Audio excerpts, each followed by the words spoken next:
everyone. I'm David Moeller. I represent Secretary Jamie Tesler here. Welcome to a meeting of the Boston Region Metropolitan Planning Organization. All participants will join the meeting with muted microphones. Please rename yourself to include your first name, last name, and affiliation if you have one. Please do not unmute and mute yourself. The host will take care of it. To participate in the discussion, please select the raise hand function. Find this by clicking on the participants button at the bottom of the screen, and a window will pop up with a raise hand button at the bottom. The presenters will then call on participants and unmute their microphone. If you're on the phone, you can use *9 to raise your hand. If you have any technical difficulties, please contact Rosine Foley via the chat box or at rfoley, R-F-O-L-E-Y, at ctps.org, where you may call her at 857-702-3704. This meeting is accessible to people with disabilities. Zoom products are compliant with exceptions with the following standards: Web Content Accessibility Guidelines 2.1 Level AA standards and revised Section 508 standards. If you require any additional accommodations in order to participate fully in this meeting, please contact Rosine Foley of the MPO staff at rfoley, R-F-O-L-E-Y, at ctps.org, or call her at 857-702-3704. So, Jonathan, please call the roll. Okay. David Moeller. Here. Sorry, MassDOT seat 2. John Bouchard here. MassDOT Highway Division. John Romano here. MBTA.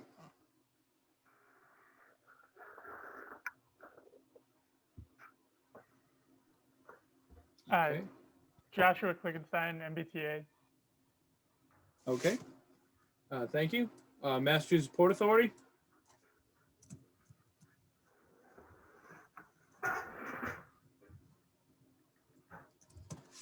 Okay. MAPC. Eric is just joining, might want to circle back. Okay, I'll circle back. MBTA Advisory Board.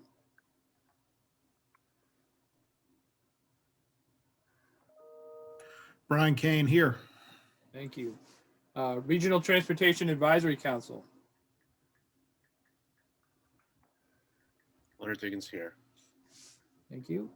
City of Boston, Boston Transportation Department.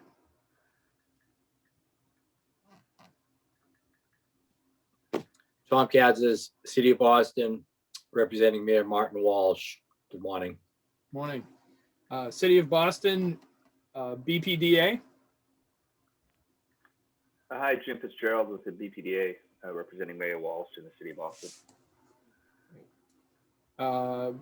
At-large City of Everett.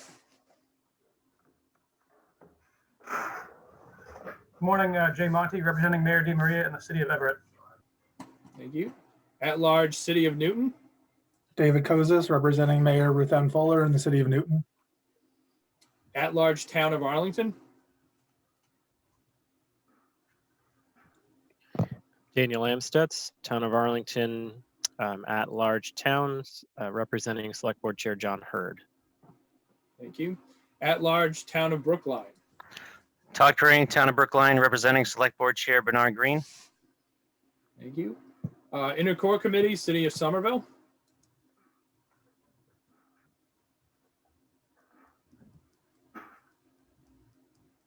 City of Somerville, Tom Bent, representing Mayor Joe Curtatone and the Intercore.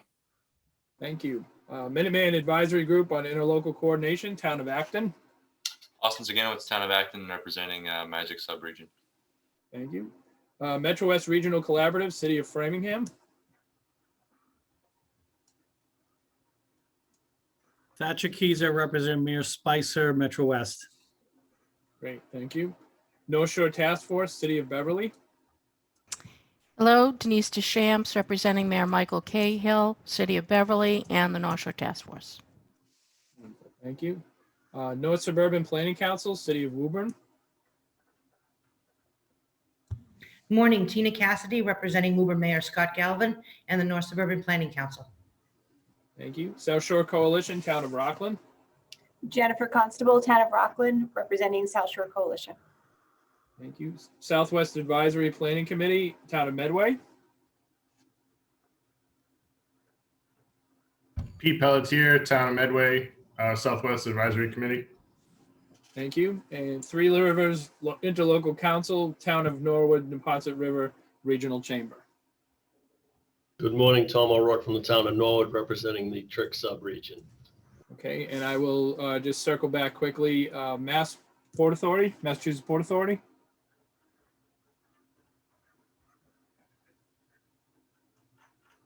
Okay, and MAPC. Good morning. This is Eric Barassa with the Metropolitan Area Planning Council. Okay, and our ex officio members, Federal Highway Administration.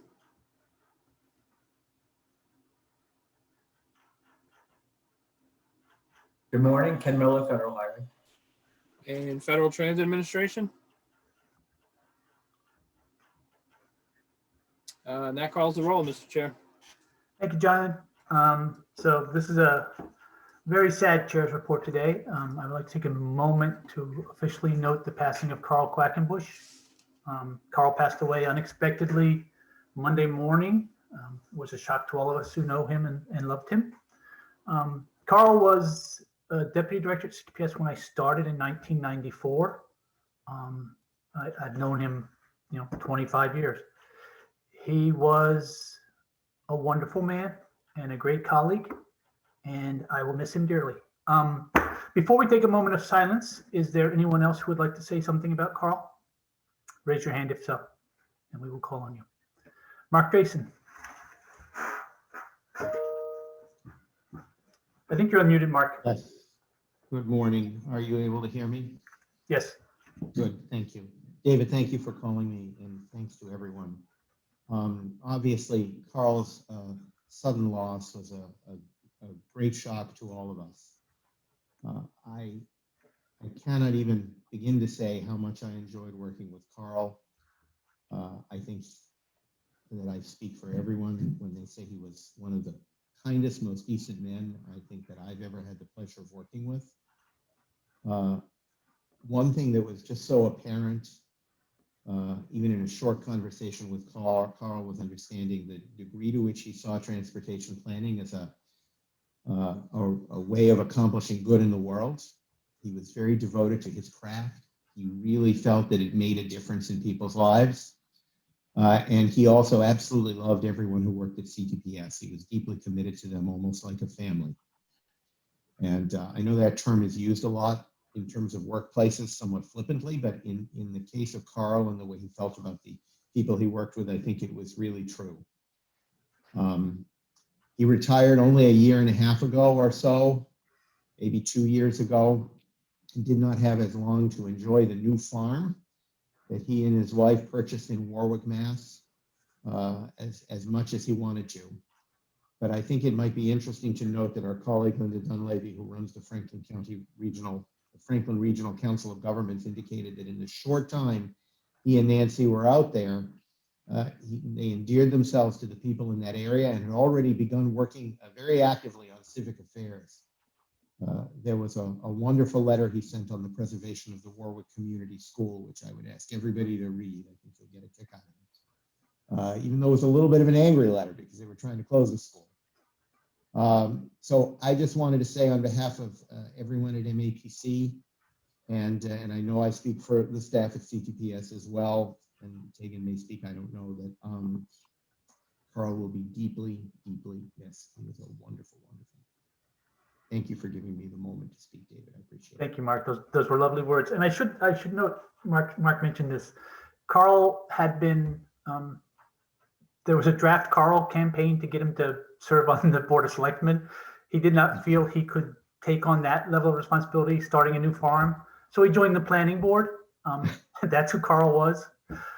Is there anyone else who'd like to say anything more about Carl before we take a moment of silence? Ken Miller. You ready, kid? I just want to echo what David and Mark said. I've known Carl since I started at CTPS in 1986. Not that it's a contest, but everything that you both said is absolutely true. He was just a great guy. I enjoyed working with him. Thatcher, just to let you know, he was a Framingham resident up until he retired a year and a half ago, as am I. So he will be sorely missed, and he was a great friend. Thank you. Thank you, Ken. Anyone else? Seeing none. Oh, I'm sorry, David Kozis. Thank you, David. Carl was one of the first people I met, actually, when I first moved here. When I came here for a job in a consulting firm in Cambridge back in 1994, there was a project that CTPS had chosen our company for. It was to review a smart traveler, some type of smart traveler program for Mass Highway at the time, I remember. And I remember it well because it was the first project that I worked on. And right away there was Carl. He was really one of the first people I met. And I remember it really well because, you're new and you hope you're doing good work. And I just remember Carl being really smart, but also so positive, right? And I thinking, oh, I really like this job and I really like working with Carl. And then about 10 years later, when I switched jobs and went to Newton, I started right away representing Mayor Cohen at the time on the MPO. And so I came in and there was Carl, right? I remember him walking me down to that little room to get the ID badge for CTPS and just making sure that I knew what the heck was going on at these really confusing MPO meetings. And, everybody knows how smart Carl was, but what really struck me was how much I just admired him as a leader and as a person. And I sometimes reached out to Carl to give him feedback about the staff at the MPO, always positive feedback. And I could just see how proud Carl was of his staff and all the work that they do, and how much he cared about his staff, and really how much he cared about all of us, even just as MPO board members. So, when he retired, I wanted to keep in touch with Carl, and so I did. And I noticed that on Valentine's Day, it was his birthday. And then I noticed, of course, the next day we got that message that he passed away. So I just wanted to, offer condolences to his family and to everyone at CTPS and really to all of us as MPO members. Thank you, David. And I should note, I too stayed in touch with Carl because Carl was that kind of person. And Carl wrote some of the nicest, warmest, it was like getting a letter from home. Like it was newsy and nice, and it just was who Carl was. Tina? Thank you. I could only echo what everyone else has said, and am jealous of those of you who knew him better than I did. I noticed I did get a chance to read the obituary, and I didn't see that there was any entity noted for donations or memorials or anything like that. So just would ask staff, if somebody hears of something that may be done or can think of something that maybe we could do to help his newly beloved town of Warwick, I'd love to know if you have any thoughts on how we could honor him post-death. Thank you.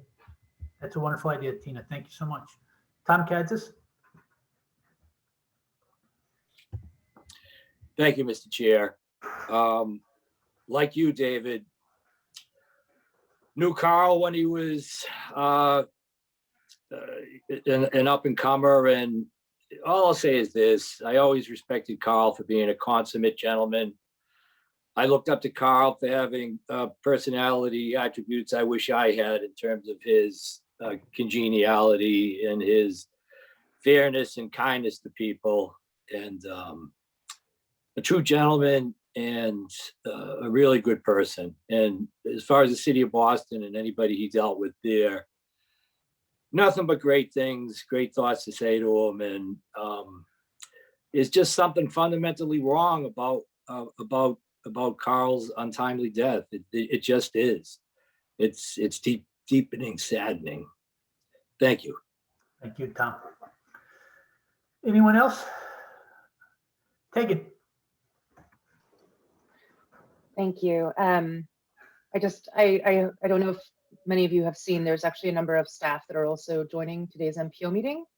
And so I hope I can say collectively that there's a huge sense of loss amongst staff, as there is with you, and a big expression for sympathy for Carl's family. So again, I hope I can speak collectively for us to say that many of us really appreciate hearing your kind words about Carl. So thank you for also sharing that with me and my staff. And I just wanted to iterate that, as David said, I think earlier, David Kozas, that in particular, Carl's appreciation both for his staff, but also for you as board members, and when I was also a board member, really was genuine and was apparent to me as a board member, and then also when I took on this role.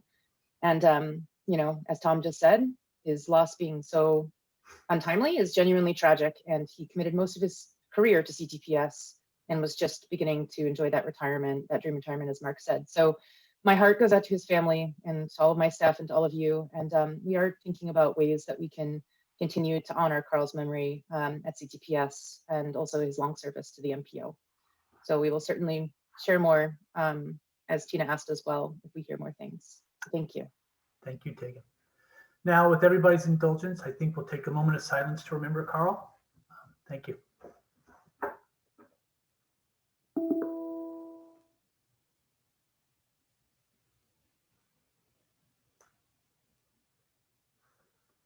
Thank you all. Next item on the agenda, because we actually do have to get back to work. Tegan, Executive Director's report. Thank you, Mr. Chair. Beyond how heavy-hearted things are, we also have an intensive board meeting today, so I'll keep my report pretty brief. First, I just wanted to mention that we do have a number of TIP related comments that have come in, written comments that have come in since the last board meeting. So we have 27 written comments, and they'll be shared with the MPO members soon. Again, those are in addition to what we heard on the 4th and anything we might hear for public comments today.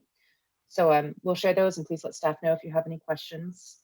And then as a reminder, this afternoon at 2 o'clock, we're jointly hosting with IMPC a forum called the Travel Demand Management, or TDM, in a post-COVID world. And at that event, we'll be discussing post-pandemic strategies for how we reduce drive-alone trips that people make by shifting those trips to walking, biking, and taking transit.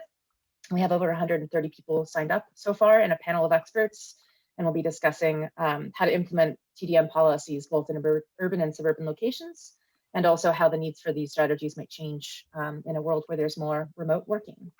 And then also, just as a reminder, we have 2 live surveys for you as board members to please fill in and or share with your networks as appropriate. The first one is the UPWP study ideas and technical assistance ideas. That closes tomorrow. And of course, you're also welcome to reach out directly to Sandy Johnston if you want to talk more directly or kind of explore those ideas in a way that the survey doesn't, quite let you do. And then the other one is for board members and others in your region who are not directly represented on the board to provide feedback on the MPO election process as a review of that process. With that, I will turn it over to today's agenda. Tegan, any questions for Tegan? Seeing none, next item on the agenda is public comments. Is there anyone from the public who would like to make a comment at this time? If so, please raise your hand. Brad Rawson. Please introduce yourself for the record, by the way. Good morning, Mr. Chairman. Can you hear me? Yes, Brad, we can. Thank you, Mr. Chair. Folks, my name is Brad Ross, and I serve the city of Somerville as Director of Mobility in Mayor Joe Curtatoni's office. Mayor Joe asked me to extend his sympathies to Carl's family, friends, and colleagues. And I'd like to add my voice as somebody who's grateful that his path was able to intersect with such an important advocate in our region. So condolences to staff and everybody else whose communities were touched by Carl. I'd like to thank staff for preparing helpful tip materials for this week's meeting. On project number 607981 McGrath Boulevard, the city has made important progress with our partners at Mass DOT and MBTA. The last update this board received was in May 2020, when Mass DOT confirmed that it would restart the design process after a 3-year pause. The silver lining of this pause, folks, is that the city was able to build a vision for dedicated bus lanes on State Route 28, connecting Leechmere to Wellington Circle, and we're just so excited about that progress. So this winter, Mass DOT launched the next phase of design development and stakeholder engagement for McGrath Boulevard. The City of Somerville respectfully requests that you continue your support for McGrath Boulevard. It's on track for programming in 2026. It is the highest scoring major investment project in the project universe, and it truly is a project of regional significance. You may remember that the MPO briefly considered a scenario last year under which McGrath would be accelerated and funded in 2025. But when the board learned of cost increases to other projects and things got really tight, we respectfully volunteered to stick with 2026 for McGrath's first year of funding. We look forward to pushing forward with our partners on this regionally significant project, and I'm certainly happy to answer any questions from the board. Thank you, Mr. Chairman. Thank you, Brad. Any questions for Brad? Seeing none. Next up in the order I can see you on the screen, Ben Cares. Please introduce yourself for the record. Good morning, everybody. My name is Ben Cares. I work as the Senior Planner and Project Manager for the City of Chelsea's Department of Housing and Community Development. First and foremost, on behalf of the city staff and our city manager, Tom Ambrosino, we want to share our condolences for the passing of Carl. We know that everybody is grieving in this time. We did want to echo the support and the collaboration that we've experienced with the board and any staff regarding our Upper Broadway project. The project number is 608078. It's for the reconstruction of Broadway from City Hall to the Revere City line. This was a project that did experience a increase in cost between the 25% and 75% cost estimates. We have coordinated with our consultants to allay some of those issues and provide an update to Mass DOT. The project is on track for bidding in December of 2021. We have begun our right-of-way Mass DOT regulation appraisal and coordination with property owners. That is on track. We've already had some success in securing some of those easements and having some positive conversations regarding those requirements of the project. So again, we would like to thank the Boston MPO and this board for their ongoing support of the project. And it certainly is a project that will yield immense benefit for both the MBTA transit, some of the key bus lines, including the 111, as well as the beneficiaries and the abutters of Upper Broadway. Thank you. Thank you, Mr. Cares. Any questions from MPO members? Seeing none, Andrew Hall.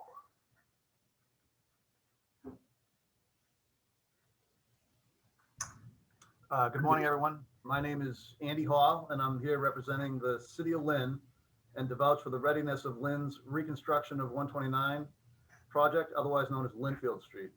It's project number 602077. With me today is the designer, Merrick Turner from the Beta Group, and Rich Benevento of World Tech Engineers, both of which are available to answer specific questions if needed. The project entails the rehabilitation of a 1-mile stretch of one of Lynn's busiest streets and includes reconstruction of the roadway, new sidewalks, drainage improvements, and various safety improvements, including signage, striping, and pavement markings. New crosswalks and pedestrian ramps will provide accessibility throughout, and full bicycle accommodations make this project a well-thought-out solution to a long-standing problem roadway. This project is programmed in the FY 2022 TIP with an advertising date set for March of 2022, well within the 2022 TIP year. The 75% design is scheduled to be complete in March of 2021, which is only 4 weeks away. The City of Lynn is committed to meeting these dates and keeping the project on track. MassDOT has reviewed and is in agreement with our current schedule. Thank you for an opportunity to give you an update of this project. We are grateful for your support and anxious to get started. Thank you, Mr. Hall. Any questions for Mr. Hall? Seeing none, Emily Teller. Hi, thank you for letting me speak this morning, David. I'm very moved by the time and comments of everybody about the passing of your colleague, and I think it's amazing to take the time to have done that. So bless his family and you all. I'm speaking for the 4.6 miles in Sudbury that is up for TIP funding in 2022 to keep that in 2022. There are other people who will speak specifically about that, but I wanted to let you know that things are really happening out here in Metro West, and the city of Lowell, which is not part of the MPO, has dedicated some funding and staff time and activity to making an extension across the Industrial Avenue into another area of Lowell of the Bruce Freeman Rail Trail. They're calling it the Lowell Connector Project because it isn't really contiguous with the rail trail. But lots is happening to get people from the cities and the suburbs onto rail trails, especially during this time of isolation and not connection. Despite the weather, people are trying to get on the rail trail cross-country skiing because it's not plowed out here. But it's a really important resource for the mental health and the physical health of people in Massachusetts. Thank you very much. Thank you, Emily. Lynn Simon.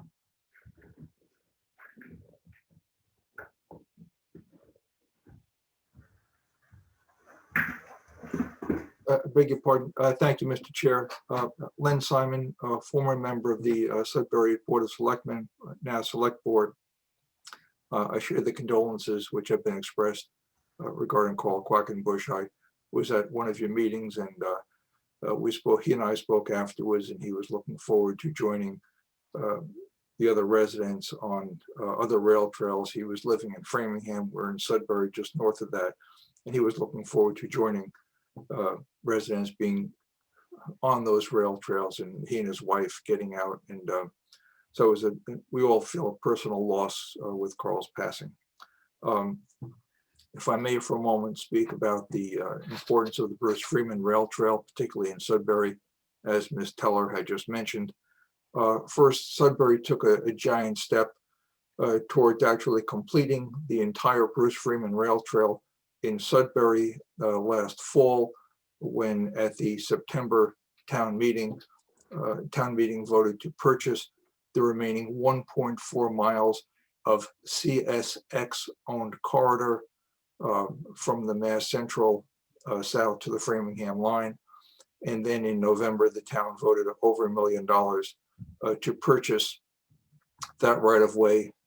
This is different than the state-owned right-of-way north of the Mass Central, because the town actually had to buy the land to install that the rest of the Bruce Freeman Rail Trail, what is called, I think, sometimes Phase 3, at least in Sudbury.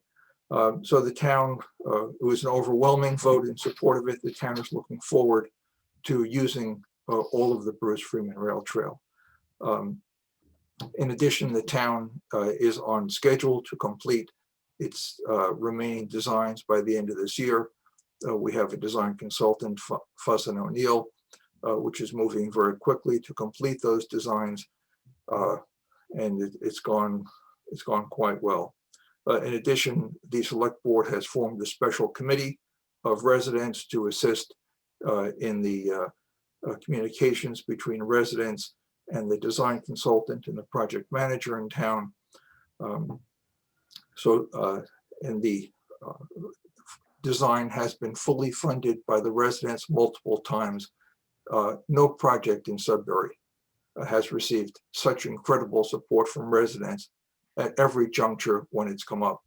And I might add that because it appears as though the Mass Central will be going in a few years, that not only is the Bruce Freeman important in itself and the Mass Central, and it's not only a regional benefit, but actually a statewide benefit, because the intersection in those two rail trails will reach from Waltham to Northampton and from Lowell into Framingham with multiple interconnections. So it's even more than a regional benefit, it's a statewide benefit. And Unfortunately, as Mr. Quackenbush was unable to ride those trails, I think it's important for this organization to keep those projects on track and on schedule with the current funding as has been outlined for the benefit of all residents. Time goes by, if we don't get to use them when we ought to, then those individuals who had devoted their time and effort to do that and the residents will not have their benefit. So I think we're on the right track to keep this funded in 2022. And I thank you all for your time today. Thank you, Mr. Simon. I'm going to try to stay on the Bruce Freeman Rail Trail. So if I miss you, I'm going to call you later. Don't worry about it. But the next person I think would probably be Beth Sudemeyer. And if you want to speak about something besides Bruce Freeman, please feel free. Sure. Thank you, Chairman Moeller and members of the board for the opportunity to speak today. I also want to extend my condolences on the passing of Carl Quackenbush. It's a shock to hear, and I certainly want to acknowledge his contributions to the work that we all do and appreciate that you took time at the meeting today to recognize him. I would like to speak on the readiness for Project 608164, the Bruce Freeman Rail Trail in Sudbury and Concord. And so this is a 5-mile extension of the Bruce Freeman Rail Trail that includes a 1/2 mile section in Concord and then continues for 4.5 miles in Sudbury.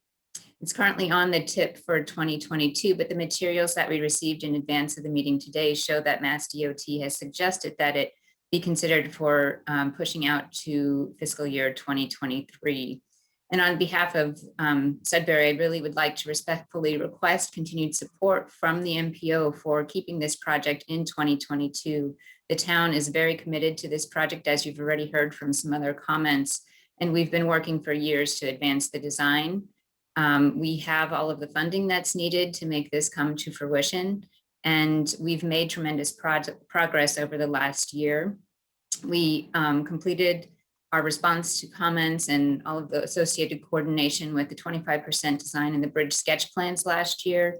The design public hearing was completed.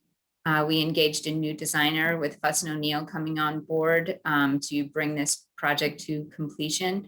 And they have really stepped up and made tremendous progress over the last several months. And we are rapidly advancing towards the submission of the 75% design, which is planned for April. And then right now, our advertising date is April of 2022.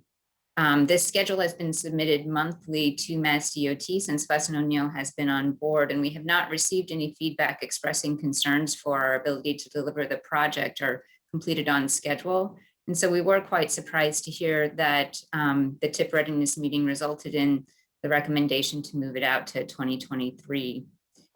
Two of the items that were recognized by TIP manager Matt Genova in his communication to the town when he informed us of this recommendation were regarding the no-rise analysis associated with environmental permitting for the project and concerns about the complexity of the right-of-way process and the negotiations and coordination that'll be required with the rail and transit divisions of Mass DOT. And we just want to provide clarification regarding these two items that were mentioned. The no-rise analysis and certificate have been entirely completed, and that documentation has been submitted to Mass DOT. So it seems that would not be an issue of concern.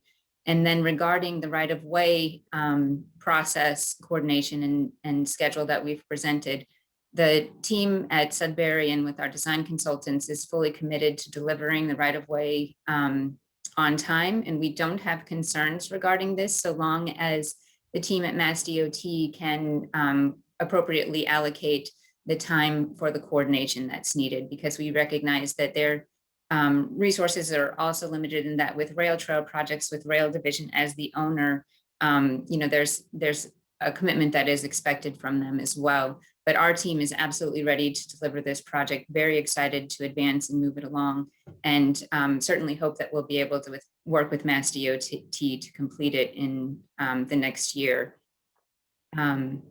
As has been mentioned by some other commenters, Sudbury has certainly demonstrated its dedication to this project over the years with design fundings, and then most recently the CSX acquisition funding. And so we just look forward to continually advancing this BFRT, both through this project and then future extensions of the trail along the newly acquired corridor. And I just want to express my appreciation for your support through the years and hope that we'll continue on track. I'll be available for the rest of the meeting, as well as consultants from Fuss & O'Neill who are working on the design in case any comments should come up. Thank you for your time. Thank you, Mr. Meyer. Any questions from the members at this time? Seeing none, Janie Dretler. Good morning. Thank you, Chair Moeller and board members. I too, so I'm Janie Dretler, Chair of the Sudbury Select Board. I too am very sorry to hear about Mr. Quackenbush. He was very kind to me in my early years of joining the MPO meetings and reached out to me personally then to sort of guide me along. So I really appreciate your comments and very sorry for your loss. So I, this morning, am calling in to reconfirm Sudbury's commitment to the Bruce Freeman Rail Trail project in Sudbury. It's project 608164. I've been recently going back and looking at Sudbury's goals, high priority goals over the years. And as far back as I can see, I've looked so far back at 20 years, the Bruce Freeman Rail Trail has been a high priority goal for decades. We have made significant strides recently to move this project forward. We remain firmly committed to this regional project. It is very important for our community and also for other communities. So we strongly encourage you to keep this on the tip for 2022. Thank you. Thank you. Charlie Russo. Good morning, everyone. Charlie Russo. I'm a member of the Sudbury Select Board as well. Thank you for the opportunity to comment, and condolences on the passing of Mr. Quackenbush. So I'm here to comment also on Phase 2D of the Bruce Freeman Rail Trail, project 608164. And I won't make redundant comments. I'll just echo what everyone else has said, and note that I hope you've seen the letter from our town manager, Henry Hayes, who noted that there's been tremendous progress for this project in the past year, and I would echo that comment. And note that for the TDM webinar you have coming up at 2 o'clock, you know, the Bruce Freeman Rail Trail is kind of a classic example of a lot of TDM strategies. I know that locally the Bruce Freeman Rail Trail will connect down to our commercial district and bring a lot of people who are in neighboring rail trails off roads, help with congestion, and provide a wide range of public benefits. We are on track. We are hoping to keep this in the FY22 schedule as originally approved, and we're hoping for your support to keep it there. So thank you very much. Thank you, Mr. Russo. Next up, Kristen Gishard.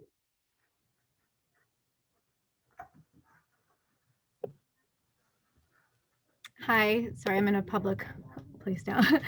Good morning, Kristen Gishard, Town of Acton Planning Division. Thank you for the opportunity to speak. And I just also wanted to mention that, you know, I've been attending the MPO meetings on and off for the last 9 years, and I do remember Carl very well, his leadership at the meetings and how kind he always was to Roland and I, always welcoming us with a warm hello. I'm just very sorry to hear about his passing, and I want to express my sympathies to all of his coworkers, families, and friends. I'm here today because I wanted to give a project update on the Kelly's Corner project number 608229. I want to express the town's continued gratitude for the MPO for their support on this project. Again, it remains on schedule for the 2022 advertising date.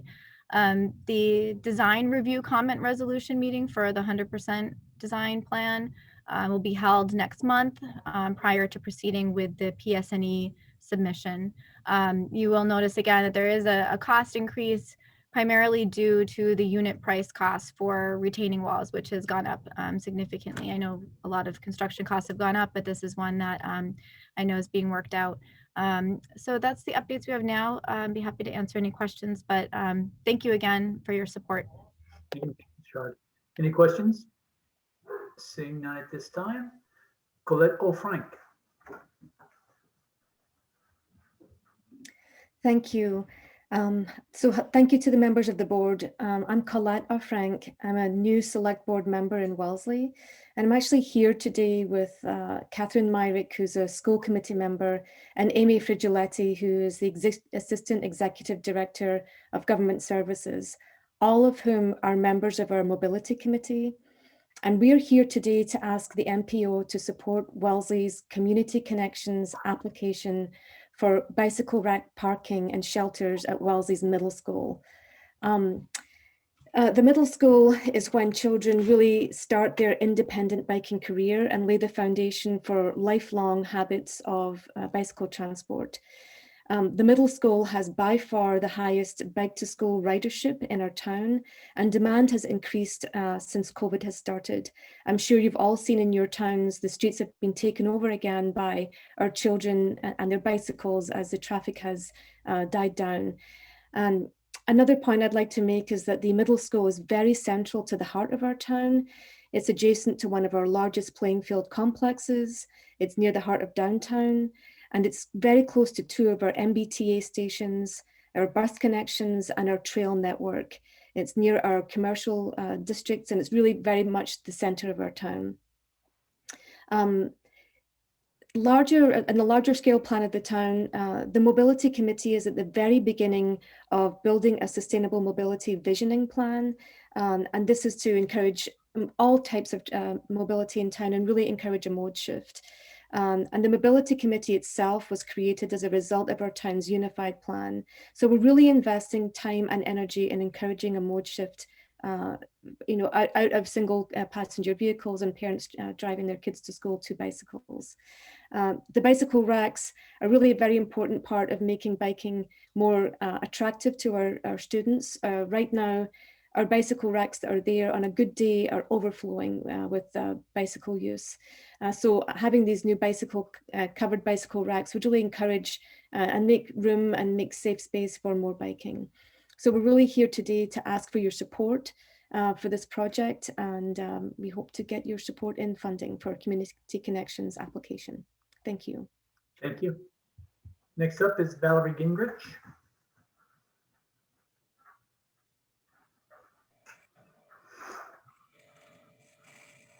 Good morning.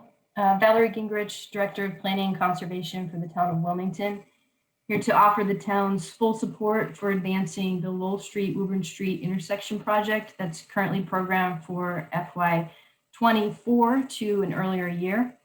The intersection is a key detour for other program projects in the area, and it's not equipped to take on additional traffic from the new Boston Street Bridge, which is programmed for 21.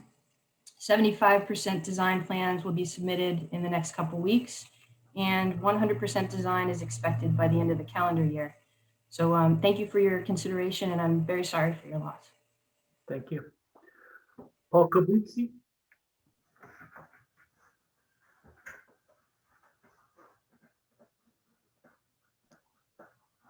Good morning. My name is Paul Kabuzzi. I live at 125 Channing Road in Belmont. Can you hear me? Yes, we can. Thank you. Thank you for letting me talk. I'm calling about project 609204. This is the project that continues the Fitchburg cutoff path through Belmont. And it runs adjacent to the railroad tracks. I've lived here all my life, and the Fitchburg Railroad and the MBTA has been telling us all our lives to stay away from the railroad tracks because it's so dangerous. This is one of my points. People don't go up there and get hurt. They go up there and they die when there's a collision between the trains and pedestrians. It really belongs south of the tracks on land owned by Belmont and where the two schools are. Some of the other points where the proposed project is supposed to go, both ends of the project on Brighton Street and up by the railroad bridge, those properties are owned by private individuals, and there are buildings on them. So it's blocked. The ends are blocked. And the bypass committee does not own any of the land where this route is going to go. It's owned by, most of it's owned by the MBTA. And it's in private hands. They don't own any of it. The other point I'd like to make, and I've written to Machinova about problems about this, is the trash. The trash is not picked up by any, none of the trash that I've seen has been picked up on the Fitchburg cutoff path in Cambridge. And the same thing will happen in Belmont. And our houses are directly adjacent to this proposed route. So there will be probably a rodent problem, a rat problem, I don't know what else, but they'll be eating this trash. So it'll become a health issue. And the last point I'd like to make is Belmont will not patrol this. It's going to be very difficult to get to. And Belmont doesn't have the funds. They're having funding problem for everything right now. So I reiterate, it should go on south of the tracks on Belmont public land where the two schools are, where it will be patrolled by the police, the trash will be picked up, and the route itself will be 10 to 15 feet below the level of the tracks. So people won't be, will not tend to climb the embankment, cut the fence, and cross the tracks. It's a very dangerous place. Thank you very much. That's all I have to say. Thank you, Mr. Calusi. Next up is Todd Baldwin. Hi, my name is Todd Baldwin. I'm the town engineer for Saugus, Massachusetts. I'm looking to introduce the board to a project that we're looking to have added to the tip for funding. The project will be on Route 1 northbound from Cappy's Liquor Store to the Route 99 interchange, creating a third lane in the existing right-of-way. This would be part of a larger project to create an additional lane from Copeland Circle to Route 99 interchange. Phase 1 would be completed by MassDOT, and Phase 3 would be done by Roseland Properties. Thank you, Mr. Baldwin. Thank you. Next up, Kevin McHugh.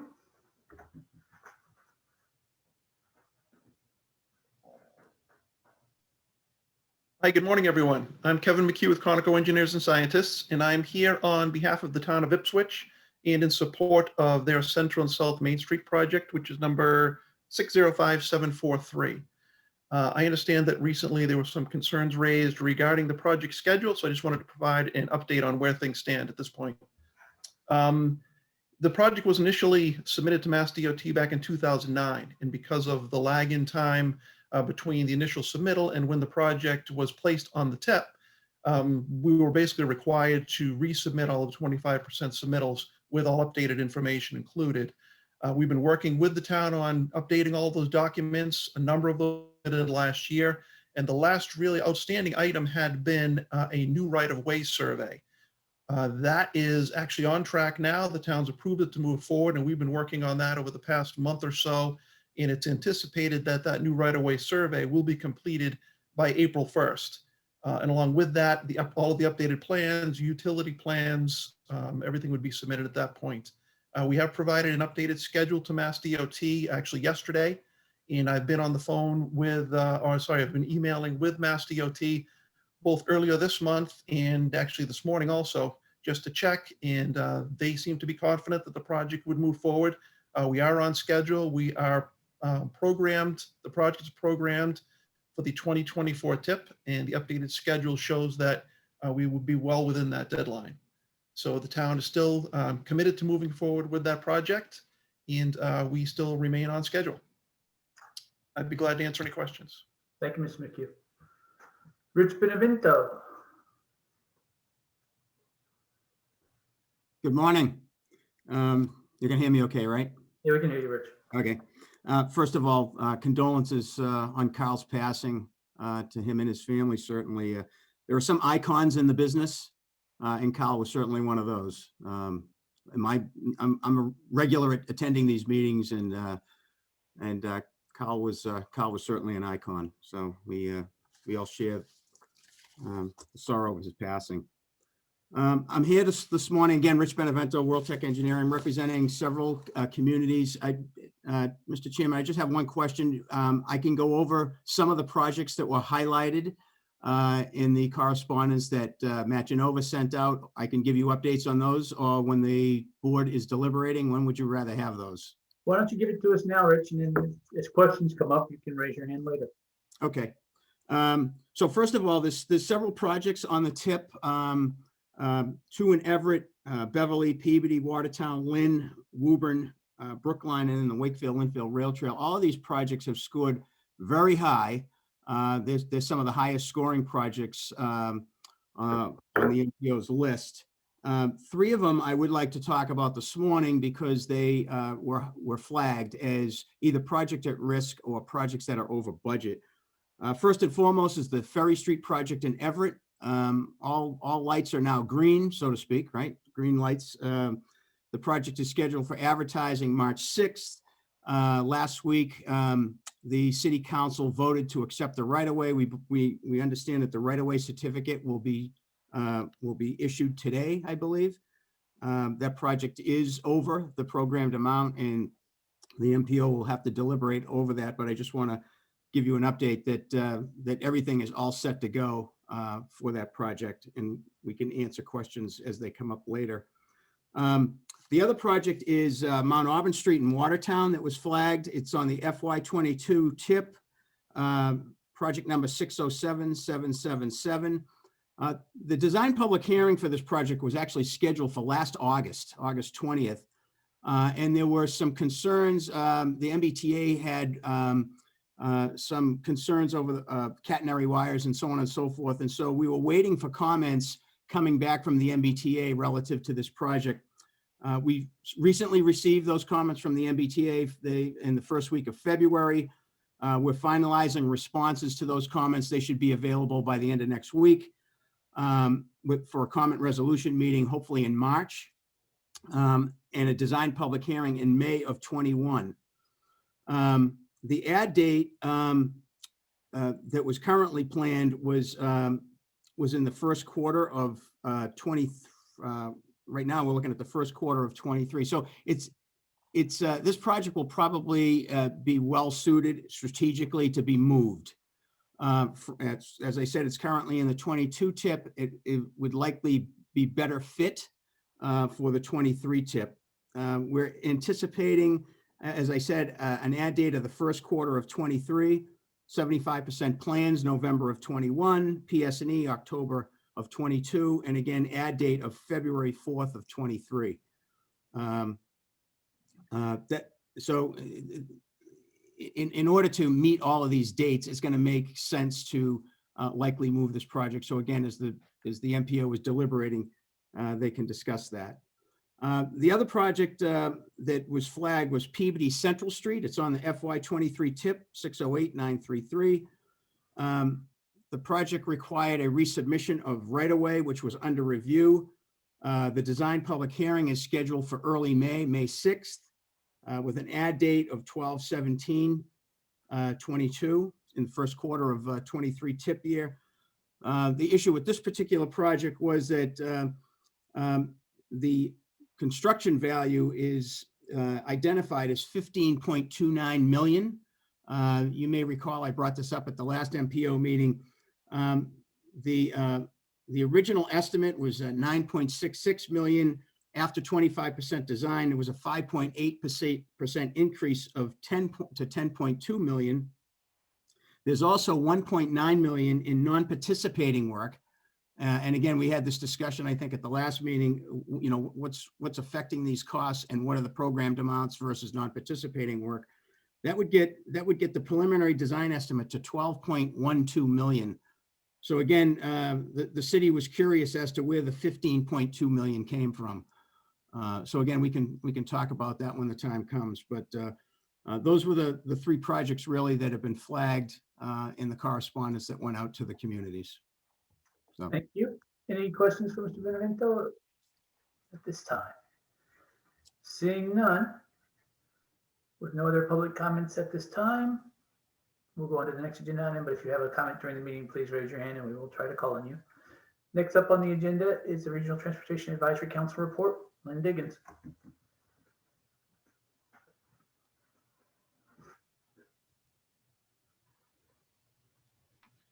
Hello, forgive the mask. I mean, I'm at work, and we have to stay masked here. We had a really good meeting last week with Marty Milkovich. He gave us an intro on modeling, and it went a little deeper than that. It was interactive, lots of questions and answers, and it's recorded. So I encourage folks who are interested in modeling and getting a little preview of what Marty may say to the board to check it out. And my next item is something else that came up at the meeting. We had our first discussion about term limits, and so it will be, I think, an ongoing discussion for a little while. And I certainly encourage members of this board, especially those of you who've been around, to reach out to me with your thoughts about that. You can also reach out, come to advisory council meeting and give your thoughts about that. And finally, with respect to Carl, I didn't know him very well, but when I say that I've always felt welcome to participate with this group, Carl is one of those reasons, and a testament to Carl's greatness is the staff that worked for him and that stayed with him and that loved and cared about him. So I'll miss him, and so thank you. Thank you, Lynn. Next item on the agenda is the minutes of January 21st, 2021. Can I get a motion and a second from a member to adopt the minutes? And please state your name for the record. Eric Barassa.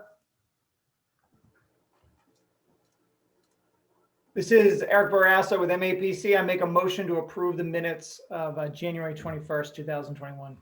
Tina Cassidy. Yes, and Tina Cassidy would be happy to second that motion. Thank you. Motion having been made and seconded, are there any comments, changes, questions, or suggestions? Seeing none, Jonathan, please call the roll. David Moeller, Yes. John Bouchard,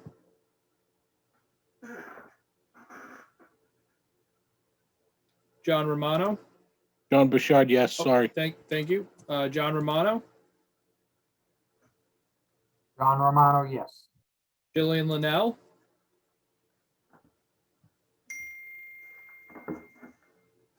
Yes, sorry.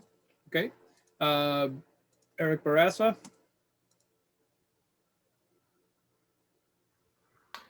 Yes. Brian Kane, Brian Kane, yes. Leonard Diggins, Leonard Diggins, yes. Tom Kadzis, Kadzis, yes. Jim Fitzgerald, Yes. Jay Monty, Jay Monty, yes. David Kozis, David Kozis, yes. Daniel Amstutz, Daniel Amstutz, yes. Todd Corain, Todd Corain, yes. Tom Bent, Tom Bent, yes. Austin Siganowitz, Austin Siganowitz, yes.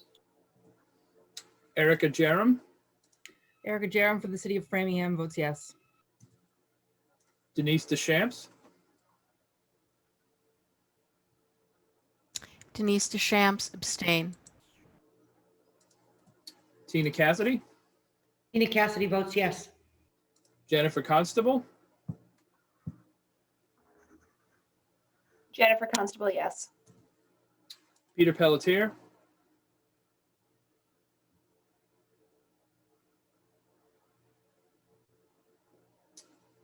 and Tom O'Rourke.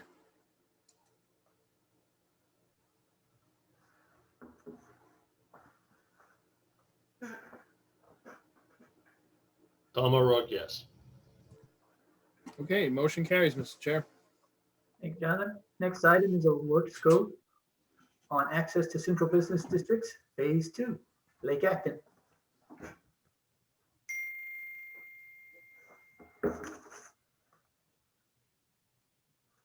Hello, hello. All right. Thank you, Mr. Chair. Good morning, everyone. My name is Blake Acton, and I'm going to spend the next few minutes introducing the Access to Central Business Districts Phase 2 work scope, followed by a few minutes for questions, and finally with a request to approve by the board.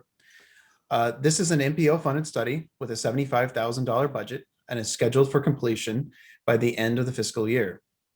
This study is a follow-up to the Phase 1 study, which sought to measure the relationship between travel modes and commercial activity in CBDs with in-person surveys. We adapted the methods and objectives of Phase 2 in response to the health risks and challenges imposed by the ongoing pandemic. As we're all aware, the pandemic has impacted travel behavior and commercial activity and will likely leave a lasting impact for perhaps years to come. These lasting impacts and how to address them in CBDs are the focus of this study. In Task 1, MPO staff will conduct background research by reviewing literature and interviewing local stakeholders. Staff will ask stakeholders how the pandemic has impacted their CBDs, how they have responded, and about their goals for recovery. The data from Task 1 will inform Task 2, where staff will develop recovery scenarios, along with matching transportation needs according to CBD type and local recovery goals. Scenario planning in this study is a qualitative thought exercise that describes multiple future possibilities informed by data and trends. Additionally, staff will recommend transportation needs that do not aim to simply bounce back to a pre-pandemic normal, but rather to bounce forward by evaluating recent changes to policy in the built environment that could be more widely adopted and improved. To clarify, here's one hypothetical example scenario. Let's imagine current travel trends continue well after the pandemic. Telecommuting remains high, transit ridership recovers slowly, and recent rises in automobile, walking, and cycling traffic continue. Under this scenario, CBDs may want to invest in stronger pedestrian and cycling connections to nearby neighborhoods to better accommodate telecommuters. Perhaps they adapt to increased vehicle traffic by investing in curb management strategies like dynamic curb pricing and pickup drop-off zones. This project will investigate a broad set of uncertain and evolving issues. So after developing scenarios at the end of Task 2, staff will seek guidance from the MPO board to help focus and select the most relevant scenarios. Next, the results will be compiled into a recovery guidebook to assist municipalities as they navigate post-COVID recovery in their CBDs. And finally, the guidebook will be presented to the board. Thank you. Paul Christener and I are happy to answer any questions. Thank you, Blake. Any questions? Lynn Diggins.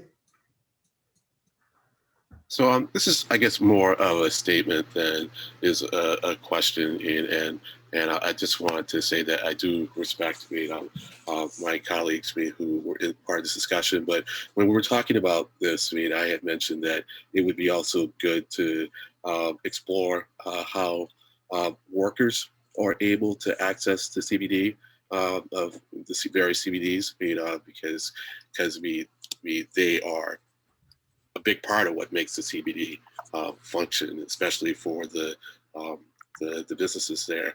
And I understand the thought is that the businesses themselves, that's a priority for them. It may not be something worthy of study, but I would suggest that to the extent that you can kind of collect that information as you go along.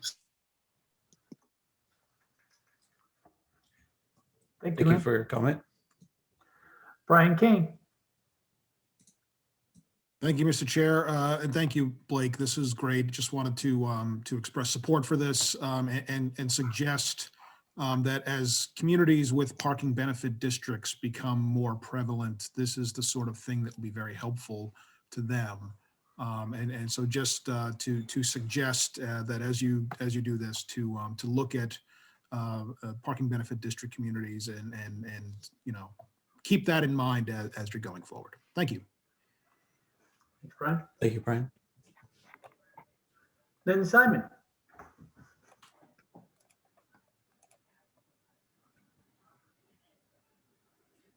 Thank you, Mr. Chair. Just on a follow-up, one of the advantages in the Bruce Freeman rail trail is that it will go directly through the central business district in Sudbury. And as the Mass Central comes online in the future, that will also go within really just about 1,000 feet of the Sudbury Central Business District. So these will be allow workers to get to those their workplaces and residents to get to the central business district as well. And this will accomplish several of the goals which have just been outlined for the central business district phase 2 program. So these go hand in glove, and I think that it's nice to see multiple objectives coalesce around a common goal. And I think with the rail trails, this is a big step in that direction. Thank you very much. Thank you, Mr. Simon. Daniel Amstutz. Thank you, Mr. Chair. Just want to echo what Mr. Simon just said, and also Brian Kane regarding the parking benefits district. And Arlington has both parking benefits district and the Minuteman Bikeway, which goes through the center of Arlington and close to the Arlington Heights area and fairly close to the East Arlington area business district. So happy to provide any additional information about those things to be helpful with this study. I think we had a discussion about the future of the curb, and happy to also talk about this this study as well from the Arlington perspective. Thank you, Daniel. Any other comments? Seeing none, can I get a motion and a second to approve this work scope as presented today? And please state your name for the record. Tom Bent. Hi, Tom Bent, City of Somerville. A motion to approve. Eric Barassa. Eric Barassa, MAPC, I second that motion. Thank you. Motion having been made and seconded. Jonathan, please call the roll. David Moeller, Yes. John Bouchard, John Bouchard, yes. John Romano,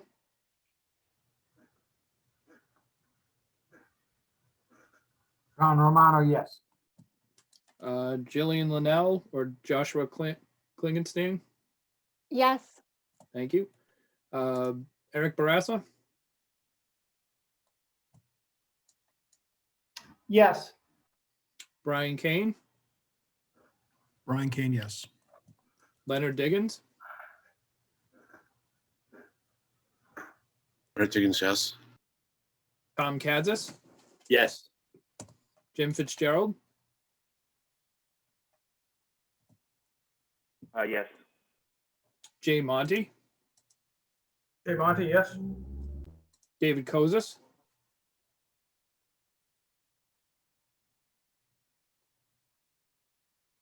David Kozis, yes. Daniel Amstutz, Daniel Amstutz, yes. Todd Corain, Todd Corain, yes. Tom Bent, Tom Bent, yes. Austin Saganowitz,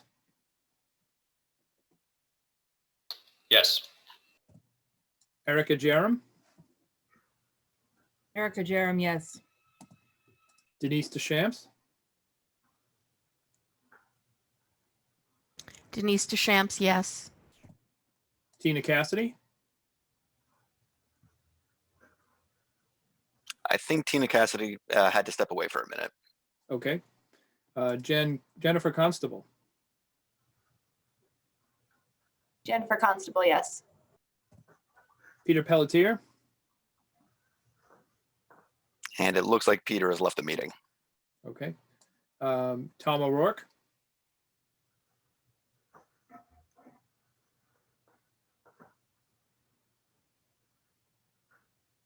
Tom O'Rourke, yes. Motion carries, Mr. Chair. Thank you, Jonathan. Next item on the agenda is the federal fiscal year 2022 to 2026 Transportation Improvement Program readiness updates. Matt Genova. And Matt, you want to do your presentation and then take questions, right? You don't want to take questions during. Yeah, that's correct. Okay, so when you're ready. Matt. Awesome, thank you. Thank you, Mr. Chair, and good morning, everyone. Today, I'm here to facilitate the second TIP programming conversation for the federal fiscal years 2022 through 2026 Transportation Improvement Program.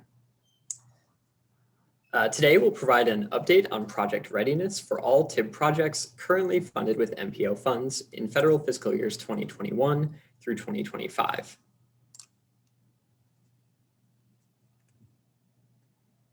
So here's the ground we'll cover today. I'll start with a quick reminder of where we are on this year's TIP development timeline, and we'll then briefly highlight the written public comments submitted to this board since the last MPO meeting on February 4th. From there, we'll dive into the main portion of the presentation, which is a detailed readiness picture for all currently funded projects. In closing, I'll touch on a handful of next steps before opening things up for questions and a discussion. Before we start, I'd like to mention that there are 3 separate files posted to the MPO meeting calendar under today's date, all of which can be resources as we proceed through the presentation and discussion. Available for your review are a compilation of the written public comments submitted to the MPO since our last meeting on February 4th, a handout containing 1-page summaries of every project currently programmed in federal fiscal years 2021 through 2025 using MPO funds, and a 2-page table that details readiness updates and cost changes for all MPO funded projects. So beginning with the timeline for this year's TIP process. As I noted earlier, today's conversation will be focused on a discussion of project readiness. At the next MPO meeting on March 4th, we'll discuss scoring for all new projects being considered for funding this year. I'll note that the order of these 2 presentations has been flipped. Given our last conversation at the last MPO meeting on project cost changes, we felt the best approach would be to go into detail on what's really possible this year before more fully considering new projects for funding. Throughout March, we'll develop a new 5-year funding program, which will be released for public comment in late April and endorsed by this board in late May.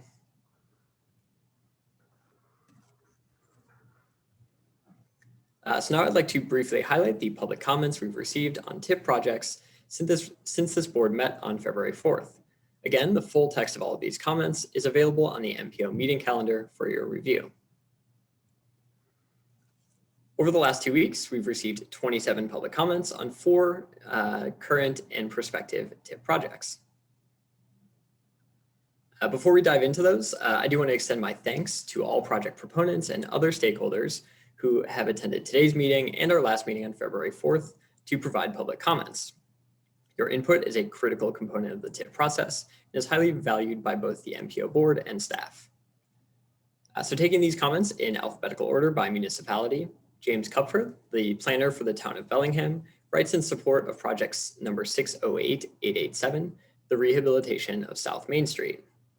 Mr. Kupfer notes that the project remains on schedule for an advertisement date in the first quarter of federal fiscal year 2022, the year in which it is currently funded by the MPO. He notes that the moderate cost increase for this project is due to some design adjustments in response to MassDOT comments and highlights the enthusiasm for this project in the town of Bellingham. Moving now to project number 609204, the Belmont Community Path, which is currently being scored by MPO staff in consideration for funding this year. We received 20 comments on this project, primarily from abutters of the proposed project route near the town center of Belmont. All 20 comments are in opposition to the proposed path. The commenters expressed concerns about a number of issues, including the project's high cost and the responsible use of public funds for design and construction, the safety of future path users, given the path's location adjacent to the Fitchburg commuter rail line, the use of lighting on the path and its impact on neighbors, the harm or loss of mature trees along the path's route, including harms to neighboring yards from drainage issues and the use of salt on the path. The privacy of abutters, given the projected heavy use of the path by bicycle commuters and others, noise and litter from path users, possible land takings and easements, the safety and cost of some of the proposed construction methods, and the viability of future path connections to the Mass Central Rail Trail further west from the project's end.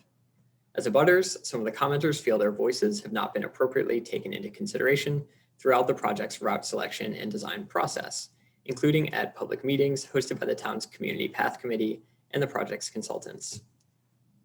Generally, there's a feeling among commenters that a safer and more reasonable alternative routing of the path should be considered on the south side of the commuter rail tracks rather than the currently proposed route on the north side. Moving now to project number 611975, the County Street Improvement Project in the town of Ipswich. This project is under consideration for funding by the MPO for the first time this year. We received 5 letters of support from the town, including from the town manager, Department of Public Works, the Department of Planning and Development and the Planning Board, the Conservation Commission, and the town's Water and Wastewater Department. Collectively, the letters tout the multimodal benefits of the project, including the improvements to safety and accessibility for people walking and biking. The town notes that this project will improve connections to many existing open spaces and other municipal destinations, and that improvements to the bridge in the project area will allow for the rehabilitation of the attached water main, securing this critical asset for the town. And finally, a letter was submitted by Brendan Callahan, the Assistant Director of Planning for the City of Peabody. This letter highlights the recent progress made on project numbers 609211 and 610544, the 2 segments of the Independence Greenway funded by the MPO in federal fiscal years 2024 and 2025, respectively. Mr. Callahan notes that 25% designs for both projects are on track and ongoing, with anticipated submission of these plans within the next year. I'll also briefly note that MPO staff received a handful of additional written comments within the last 36 hours or so. Those comments will be compiled and shared in full with this board at the next MPO meeting on March 4th.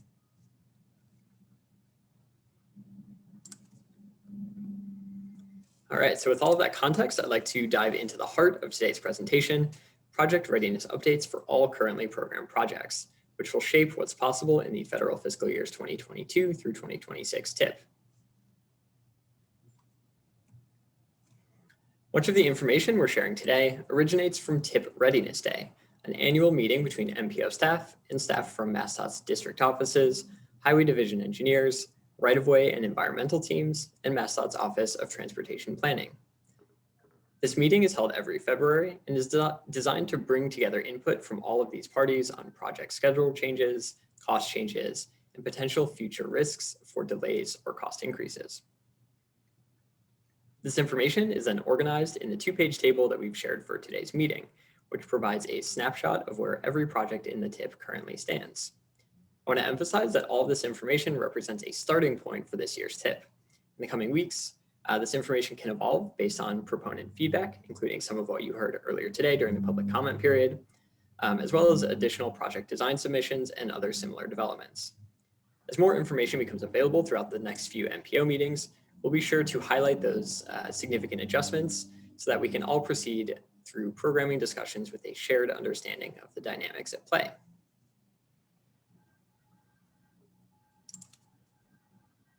So on that note, and again, this is the sort of pattern that we'll follow in upcoming meetings. I'll sort of highlight any major changes specifically during the discussion. So today, I'd like to highlight 2 significant cost changes that we've learned about since our last discussion on this topic at the MPO meeting on February 4th. First, the intersection improvement project at Route 1A and University Avenue and Everett Street in Norwood, currently programmed in federal fiscal year 2022, saw its cost more than double to nearly $23 million. When this project was originally programmed 4 years ago, it was a $6.3 million project. I'll highlight that given these sorts of issues and the nature of this board's conversation at our last meeting, we've added a new column on the right-hand side of the readiness table that shows every project's original cost when it was first funded by the MPO. There you can also see each project's cost change just in the last year, as well as its current cost projection. And again, that table is posted to the MPO meeting calendar under today's dates, which I encourage you all to pull up for reference as we move through the presentation and discuss today.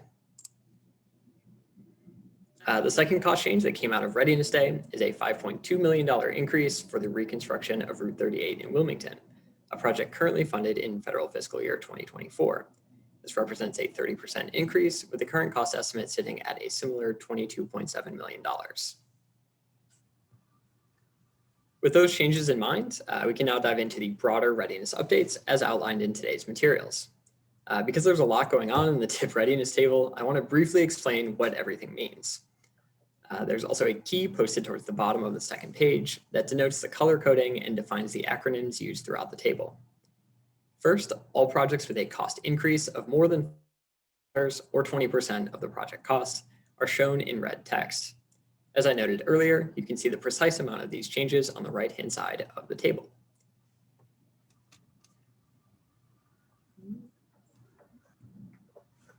There are 3 different color codings that denote project readiness updates.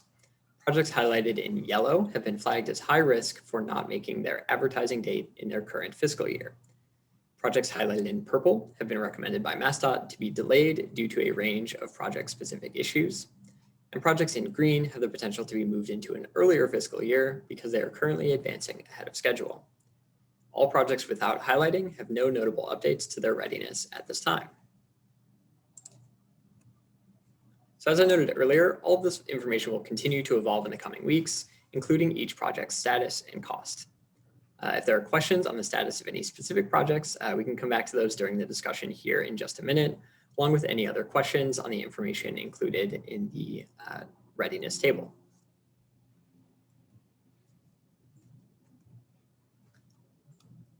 So in order to arrive at our baseline programming scenario for today, there are a number of assumptions that have been made by MPO staff. First, all cost changes that we've discussed in recent weeks are reflected in the table. Second, all of the existing funding commitments we discussed at our last meeting on February 4th, including continued funding for the Community Connections and Transit Modernization programs, as well as continued funding for the reconstruction of Rutherford Avenue in federal fiscal year 2026, are included. Third, projects that have been recommended by MassDOT to be delayed are shown as such in the table, with their respective funding amounts reallocated to their proposed new fiscal years. Projects that have the potential to be programmed in an earlier year, however, have not been moved, as these changes are contingent on funding being available in those earlier years, which will become clearer as we move through the TIP scenario development process this spring. Finally, a 4% non-compounding inflation rate has been applied to each fiscal year, beginning with fiscal year 2023. That means that projects funded in 2023 have a 4% premium applied, 2024 projects have an 8% premium applied, and so on. This reflects current standard practice by MassDOT. So where do all these changes land us in each fiscal year? An overall summary of each year's funding is included on the second page of the handout for today, which is reproduced here on the slide you see before you. The current column represents what is programmed in the active federal fiscal years 2021 through 25 TIP, while the proposed column represents the updated costs and schedules that will be reflected in the new TIP. As you can see, we are currently facing an $8.1 million deficit in 2021, followed by a range of deficits and surpluses in each subsequent fiscal year. Because the TIP is financially constrained by fiscal year, we are limited by the dollar amounts shown on the second row of this summary table, which are the available funds for programming each year. Overall, what this means is that the baseline scenario shown today is not currently viable, and projects and funding amounts will need to be moved across fiscal years in order to get each year to balance out. You'll also notice at the bottom of the table the total funding request for new projects this year. In 2022, we have roughly $3.7 million in applications for the Community Connections program, with just $2 million in funding allocated to this program in that year. In 2026, you'll see the total funding request for all other TIP projects, which is approaching $350 million. This amount has been inflated by 16% over what we talked about at our last meeting, given that new projects are typically programmed in the 5th and final year of the TIP, and as per MassDOT's practice, we apply a 4% inflation rate per year.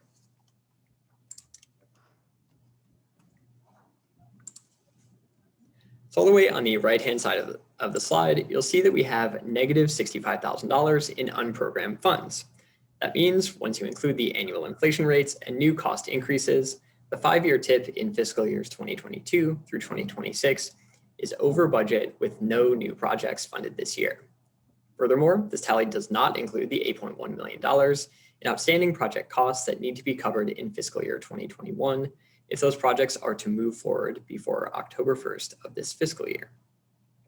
In sum, we are more than $8 million short of being able to fund the MPO's existing baseline obligations over this 6-year period, even without the addition of any new projects.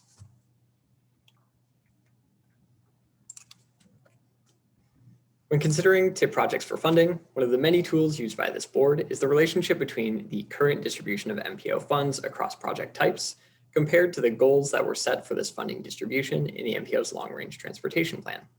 Shown here is an updated version of what I presented 2 weeks ago, which shows the distribution of funds when all of the baseline assumptions I mentioned a few minutes ago are included in federal fiscal years 22 through 26.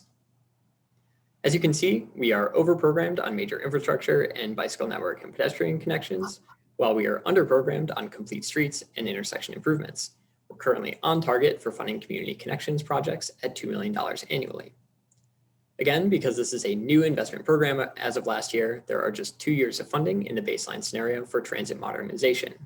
As that program continues to roll out in the coming fiscal years, the discrepancy here between the goal and the actual funding level will continue to decrease. I'll highlight that this chart is available on the bottom of page 2 of the large readiness table that's available for today's meeting. As we discuss other funding scenarios in the coming weeks, revised versions of this chart will continue to appear on those tables to show how closely each possible scenario aligns with the goals set forth in the long-range plan. So today's presentation is very information dense, and so I'm happy to clarify anything that we've discussed so far, in addition to addressing any questions this board has on project readiness and cost.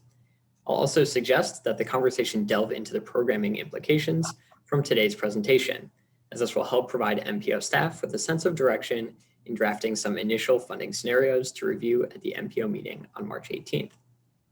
Before we discuss those topics, I'll briefly highlight where we're heading in the coming weeks. At the next MPO meeting on March 4th, we'll go into more detail on project scoring for the new projects seeking MPO funding this year. Throughout the remainder of March, we'll discuss a range of scenarios for the final TIP program this year, with the goal of arriving at a draft 5-year plan by the end of the month. In late April, we'll provide a draft TIP report to this board, which we anticipate releasing for a 21-day public comment period after the MPO's vote to do so. And with that, I will turn it back over to the chair to begin a discussion. Thank you, Matt. Questions, comments? I see Daniel Amstutz has his hand up. Daniel? Thank you, Mr. Chair. A point of clarification for Matt.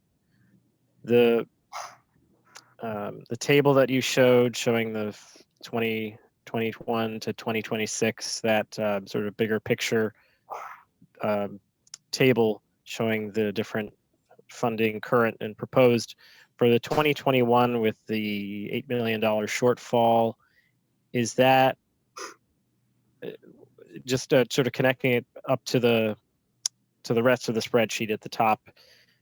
There's a recommendation from MassDOT to delay the Littleton Ayer project 608-443 to 2022.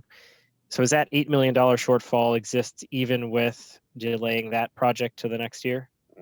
That is correct. Thanks. Thank you, Daniel. Next up, Josh Kleinstein. I'm sorry, I don't think I didn't mean to raise my hand. That's my fault. Okay, no worries. Other questions or comments? Is everybody shocked and stunned into silence? This is certainly not what Matt had hoped. Brian King. Well, we have 300 million pounds of sausage to fit in a 3 million pound casing. I don't know how to do this. There's no good way to do this without making many, many people disappointed. And we're going to have to disappoint people. And there is a better way to do this. We all know that. We have to find that. But we're not going to do that between now and when this has to be approved. So I am cognizant of the fact that this body has made certain commitments to certain municipalities for certain projects.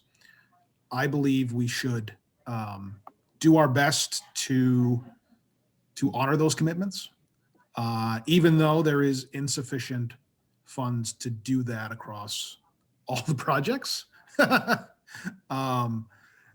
So, rock and hard place, MPO. So that my request, suggestion, what have you, is to, honor previous commitments to the maximum extent possible. I know we can't do that for everything. I also really believe we need to look at the most regionally significant projects and give them more weight as we consider what we can and cannot do. I understand that there are many requests for rail trails. I get that they're very important. I question their regional significance, but I get that they are important to different communities, and we have to, we've made commitments, we should follow through with them. So, Matt, I do not envy you. I know you are doing your best. You are a consummate professional. There are many balls in the air, metaphorically speaking. Thank you for what you're doing. And I guess, as one member, I can just say that I will do everything I can to support you and your colleagues, and give you the best guidance that we can. Thank you, Mr. Chairman. Thank you, Brian. Leonard Diggins. Mr. Chair, I'm not going to repeat some of the things that I said at the last meeting. I'll just ask Matt, what is it? Can you clarify what it is that you want to come out of today's meeting? Yeah, absolutely. So part of the goal today is really just to make sure that we're all on the same page about what our starting baseline situation is. And so if there are questions on what we're looking at or why we're looking at it, I'm happy to answer those and make sure that we're all starting from the same place. And then secondarily, to the extent that you have thoughts on, just as Brian shared, thoughts on priorities for developing potential programming scenarios, those are certainly welcome at this time because, over the next 6 weeks or so, we'll be developing those scenarios and then bringing them back to this board for consideration. And so the extent to which we can, get some early input will help hopefully make that first round of scenario review on March 18th more productive. Okay, well, thank you, Matt. Well, this was very clear. And it's dark because it is so clear. What we do in 2026 is nothing. And so I guess that is the only repetition I'll make from the last meeting. But I also say along with that, we do, I think, need to start discussing sooner rather than later, how we go about avoiding getting into similar situation in years out. So I think it's the responsible thing to do to everyone, to explain to them what we as the MPO will try to do better. That's all. Thank you.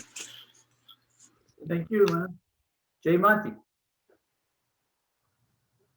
Thank you, Mr. Chair. So again, I agree with Brian. I think our first priority here is to somehow figure out a way to honor the commitments that have been made. I know in previous years when we've been faced with smaller versions of the same problem, one of the first things we look at is readiness, and to see and kind of work from there. I know we have a number of projects on here that are applied for readiness. May mean they indeed won't be ready. It may mean they just need some answers from the communities, and maybe that's a good place to start. Is figure out which projects truly are not ready and which ones maybe are ready. as a starting point. And we'll go from there. Okay. Eric? Thank you, Mr. Chair. I have a couple questions. First off, Matt, could you had identified 2 projects that had gone up like really high in cost, like over 100%. Do we know more about why those went up so high? Do we know more about those 2 in particular? Yeah, so we'll start with the Norwood intersection project. So I do think that the main cause of that is that in design, as it's moved towards, I think it's submitting at 75% right now. Although I could double check that. Sorry, 25% resubmission. I do know that design slightly expanded the scope of work. And I believe it's also been sort of a lag between, the project has sort of been around for a while. And so initial cost estimates are going to be probably pretty far off given some of the language we've heard recently about unit cost increases and those sorts of things. So I think it's sort of a combination of those sort of baseline unit cost increases since the project cost hasn't been updated in a while, on top of this slight expansion in scope to include some adjacent segments. On the Wilmington project that I mentioned earlier, that cost increase has been spread over the last 2 years. So I think there was a $6-something million cost increase last year and the 5.2 this year. I am not fully clear. I have to go back and check my notes from last year on where that original cost increase came from. Yeah, so I could look into that more and give you more details.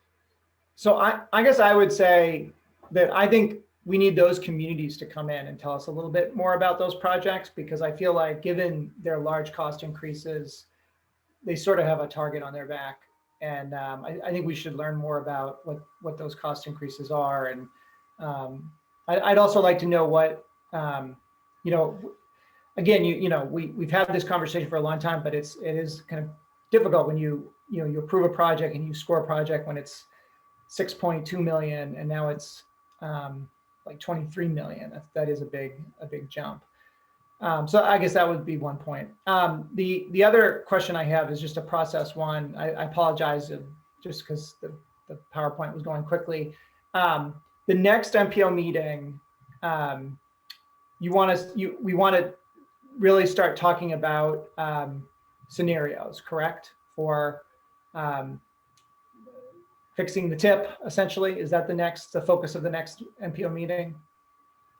So the next MPO meeting on March 4th, we were still going to go over all the projects that we scored this year, just to give everyone a sense of sort of what's in the running in the event that, as we sort of navigate solutions for the tip through the remainder of March, if there's an opportunity to program some new projects, then at least we would know sort of what's available and what could be moved in.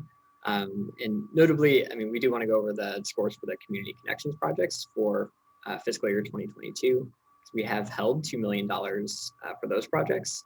And so, a certain number of those projects will be able to take advantage of that, those retained funds, since they're already there and sort of blocked out.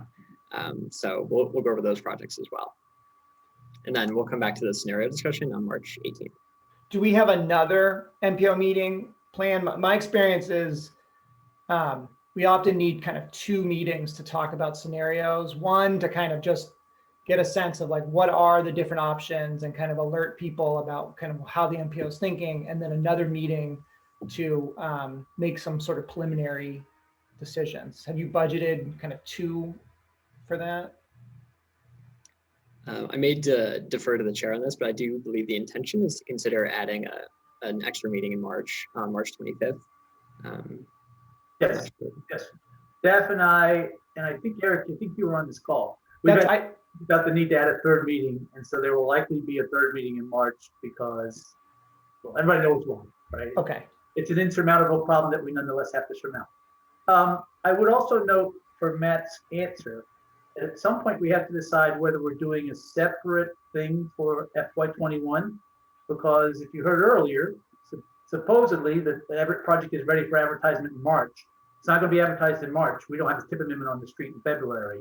So the longer it takes us to make a decision on what to do with FY21, the longer projects that are ready will be delayed. Okay. And then I guess my last question or point would be the chart to really hone in on, Matt, is the I forget what it's called. I have to look at it's the TIP development baseline project readiness programming scenario chart, right? That's the one that really has all the information about project status and cost, right? Yeah, that is correct. Okay, so that would be the chart to have folks start really looking at and starting to think about, okay, where things have to kind of go in terms of moving around both readiness and cost. Okay, thank you. Now, before we leave Eric's issue, he suggested that 2 communities should come in to talk about their projects because they have a target on their back. In quotes, okay? I feel the need to say that you need to figure out how to ask everybody to come in, because there are larger cost increases on projects that are represented by MPO members, and you cannot give the perception that somehow we treat ourselves differently than everybody else. So it's not just the percentage increase, but it's the dollar increase. And yes, we don't need to hear from everybody who's got a $500,000 increase necessarily, but there has to be some way that we're going to have a discussion about everybody's significant, however we decide to determine that, cost increase. Again, not necessarily do anything about it. We may default to the original idea of we keep our commitments regardless of cost increase, but we can't be in charge of putting the target on somebody's back. Yes, thank you, David. Thanks for that clarification. I agree. Jay Monty. Thank you, Mr. Chair. So just on that theme, and I know we're not going to solve the cost increase issue today or tomorrow, and it's complex, but I would request that as we have folks come in to explain their projects, whether it's a matter of being readiness or cost, I'd actually like to have the MassDOT project managers speak individually to these projects as well, because it's a complex issue. There's a lot of, having gone through this as a municipal project manager, there's a lot of back and forth with the agency. This is not meant to blame anybody, but I think it's meant to better understand the process itself and how we got here. Cities and towns always have their perspective, and I'm sure MassDOT has their own perspective. It would be great to have everybody come in, and have both perspectives, front and center. I think that would help us understand a little better, what's going on. Well, I would hope and think that John Bouchard and I can cover that without having to drag every individual project manager in. But John and I will talk about it and try to figure out whether they need to come or whether John and I will be fully briefed and ready to go. Yeah, well, no, I think I would err towards having the project manager. I know that's a bigger ask, but the level of detail they have, is simply, I think they're much more personally attached to the project. And a lot of these cost increases, at least from what I see, they're little things that add up. And whether it's changes to, new policies, whether it's scope changes that are, necessary to, accommodate whether it's the city's request or mass. I think they just have a better understanding of these little things that may seem minor, but they're actually snowballing into these bigger issues. To me, it would be helpful to have that, in addition to having the town to have that presented. Okay. Tom Kansas.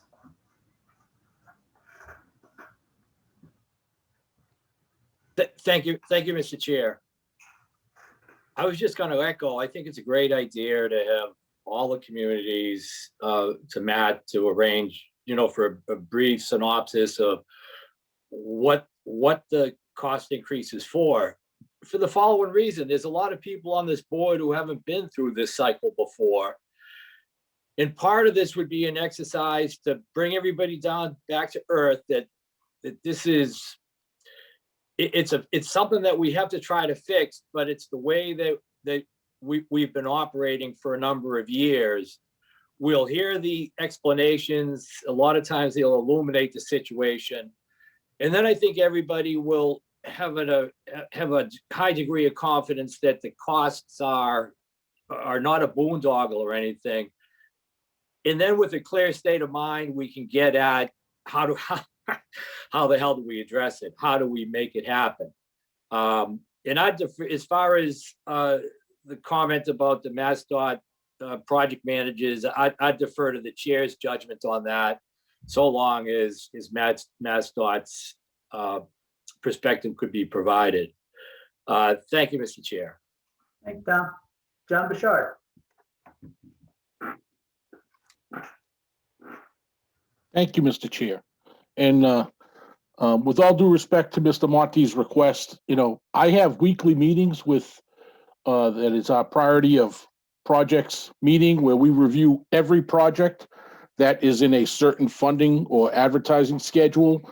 And I've instituted, I shouldn't say I only, but the chief and I and the team, project development team, we've instituted a municipal POP meeting at least quarterly where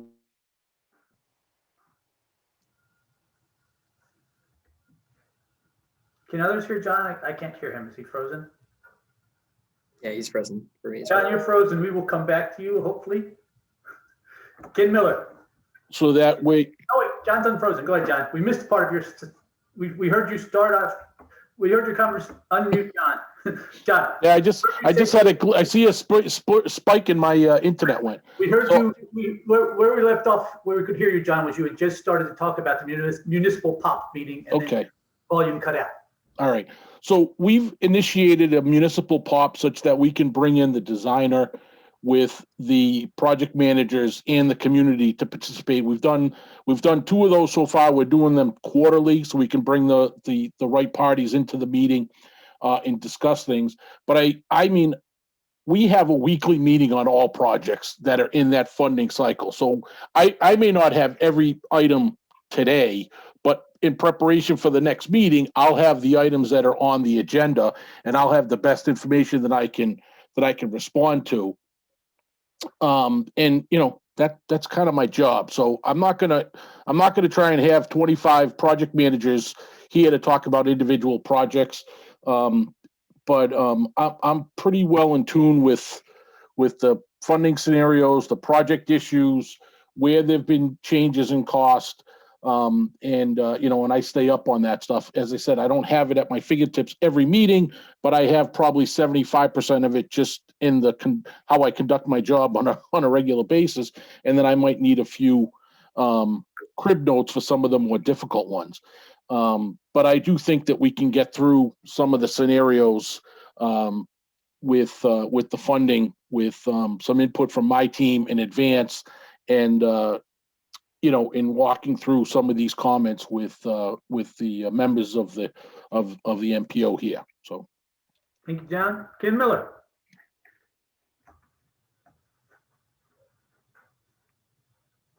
Thank you, David. Just yes, everyone. I think it makes a lot of sense to try to make sure that you understand why costs are changing and whether that makes sense.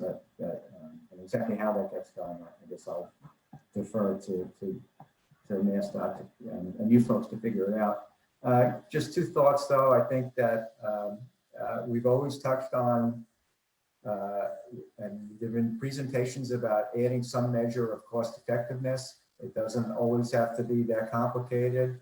For a project that is like a complete streets project or something like that, you could very quickly do a calculation of cost per lane mile or something like that to give you some sense of the scale of the unit cost of projects that you can compare them to each other to see, as like Tom mentioned.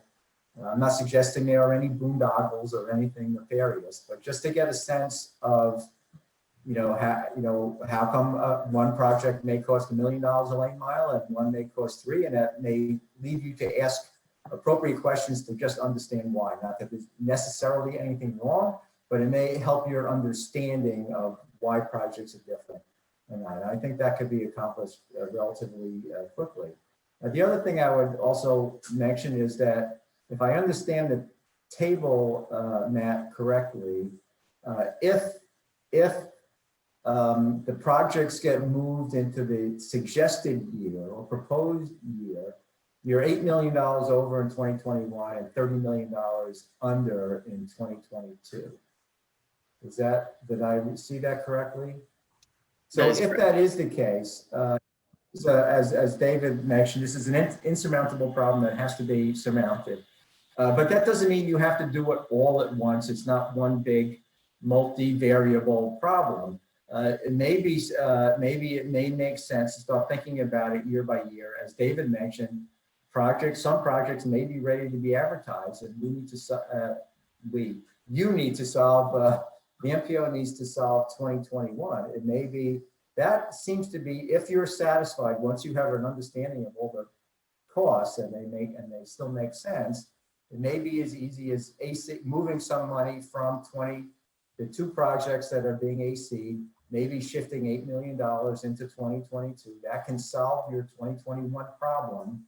And then it still leaves a lot of other problems that remain to be solved, but at least that solves your 2021 problem. And that will give you some clarity. That will give MassDOT some clarity in terms of getting projects out the door and being advertised for this year. So sometimes it makes sense to break big problems into small bite-sized pieces to solve. Thank you, Mr. Chairman. Okay. Brian Kane. I was really going to suggest what Ken just said. So in response to your comment earlier, Mr. Chair, I would suggest that we tackle 21 first when next we gather. And given that everything will cascade, sort of go from there. That's all. Thank you. Thanks, Brian. David Kozis.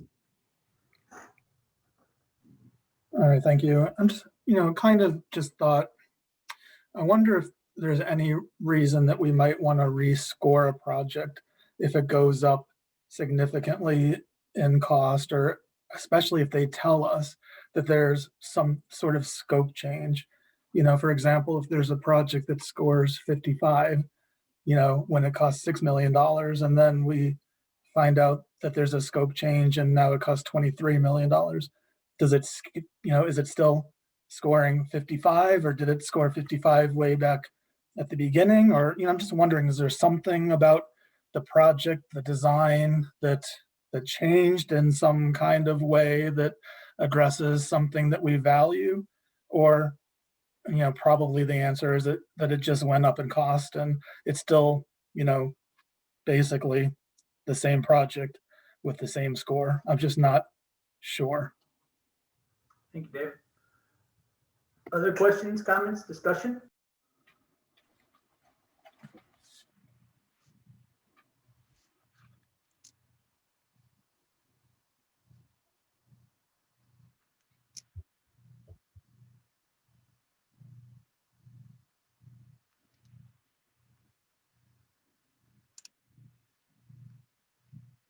We have a comment from Tom Bent.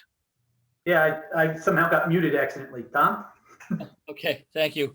A question for Matt. I did some really quick math here, and I just added up all the red increases on your draft baseline readiness scenario. And just tell me if I'm wrong on this, but so the increases came to over $94,000. $94 million. Is that correct? Yeah, that sounds like it's in the right ballpark. Okay. I don't have the exact number out listed here, but okay. So, because what I thought I heard at the last MPO meeting, that a lot of these increases were like MassDOT administrative costs that were added to the projects. Is that correct? yeah, that's certainly one element driving the cost change. So, hold on. Okay. That's half an answer. Okay. So no. But that's why I'm asking the question. so that actually should not be an answer, okay? Because the TIP programmed amount always includes what you've referred to as MassDOT administrative costs and what I refer to as contingency, project management, utilities, police, the things that have to happen, right? They've always been included in the TIP program cost. Some of them are a function, a percentage of the actual office estimate. And so as the office estimate increases, that percentage increase is just an increase because it's just a math problem. But so it's not that they get to 100% design and mass data is added on its costs. Those costs are always counted as part of the cost as it's programmed in the tip. They sometimes go up with other costs. They sometimes go up like other projects, like other project costs. You get more definition at 75%. So you possibly know more about what utilities will really cost and they may increase, or police or something else. Scope changes may impact them, but it's not a simple, oh, mass that tacked on their costs and therefore the project went up. That's actually misleading to allow that to be thought is the answer. David, thank you for clarifying that, because that's kind of what I heard, 2 weeks ago, and because that was annoying to hear, because, it would be like, I always thought that all these costs were added as you kind of went through the design process. So, from 0 to 10%, 20%, those costs, just like if a project goes, if we move a project from 21 to 22, you're tacking on, 4% increase in project costs for that too. So I just wanted to clarify that because again, that's kind of what I heard 2 weeks ago. And I'll be honest with you, a few people asked me about that recently because I think that's how they heard it too. So thank you for the clarification on that. The second item, I think it was Jay and maybe a few others had mentioned as far as how to go about this. I think looking at readiness is going to be a key piece, obviously, that we need to understand, especially for 21, as Ken mentioned. So I would be in favor of that also. And I think as far as the project manager question being on the meetings, I understand where Jay's coming from, because I think sometimes there may be a difference of opinion between the city or town and maybe what the project manager is saying. And then when it then goes to John or you, I guess if we're not going to have the project managers there, I would very much encourage any city and town to make sure they're on the call. So if they have issues with what they're hearing, they can at least bring it up, because I know that happens from time to time. So I just want to make sure everyone's hearing the correct information about their projects, and, so that there's an understanding there. And so just to be clear on this issue, I think John has already said it, and I will reinforce. We are not bringing individual project managers. That John and I realize that means that the two of us need to be fully briefed on all the reasons that costs have gone up, and we take that burden upon ourselves. Okay, so if we get here the next time we have this discussion and we're not ready, we should be smacked down by the MPO. But John and I will take that upon ourselves. We're not bringing individual project managers to these meetings, right, John? Just shake your head, John. You can just shake your head. Thank you, John. Other MPO members before I call on members of the public. Are there other MPO members who want to talk? Have something you'd like to say right now? Seeing none at this moment, of course, if you have a comment you want to make later, raise your hand. Emily Keller. David, it sounds like you're a little bit off mic. I apologize. Can you hear me now?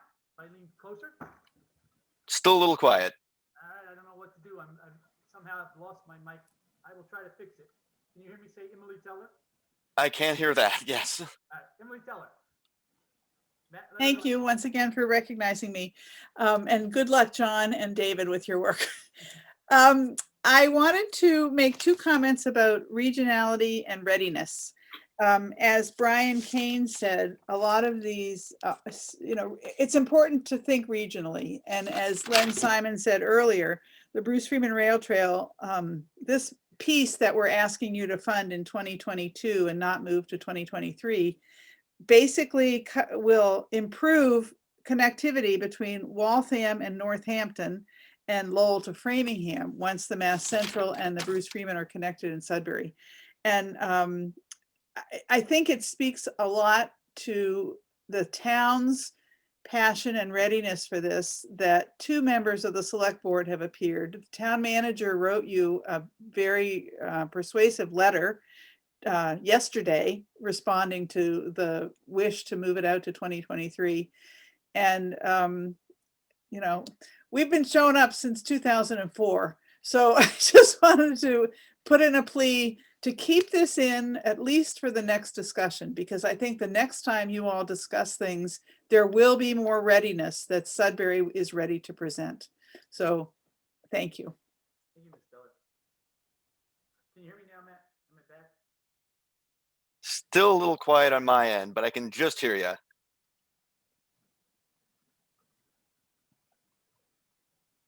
Not so much now.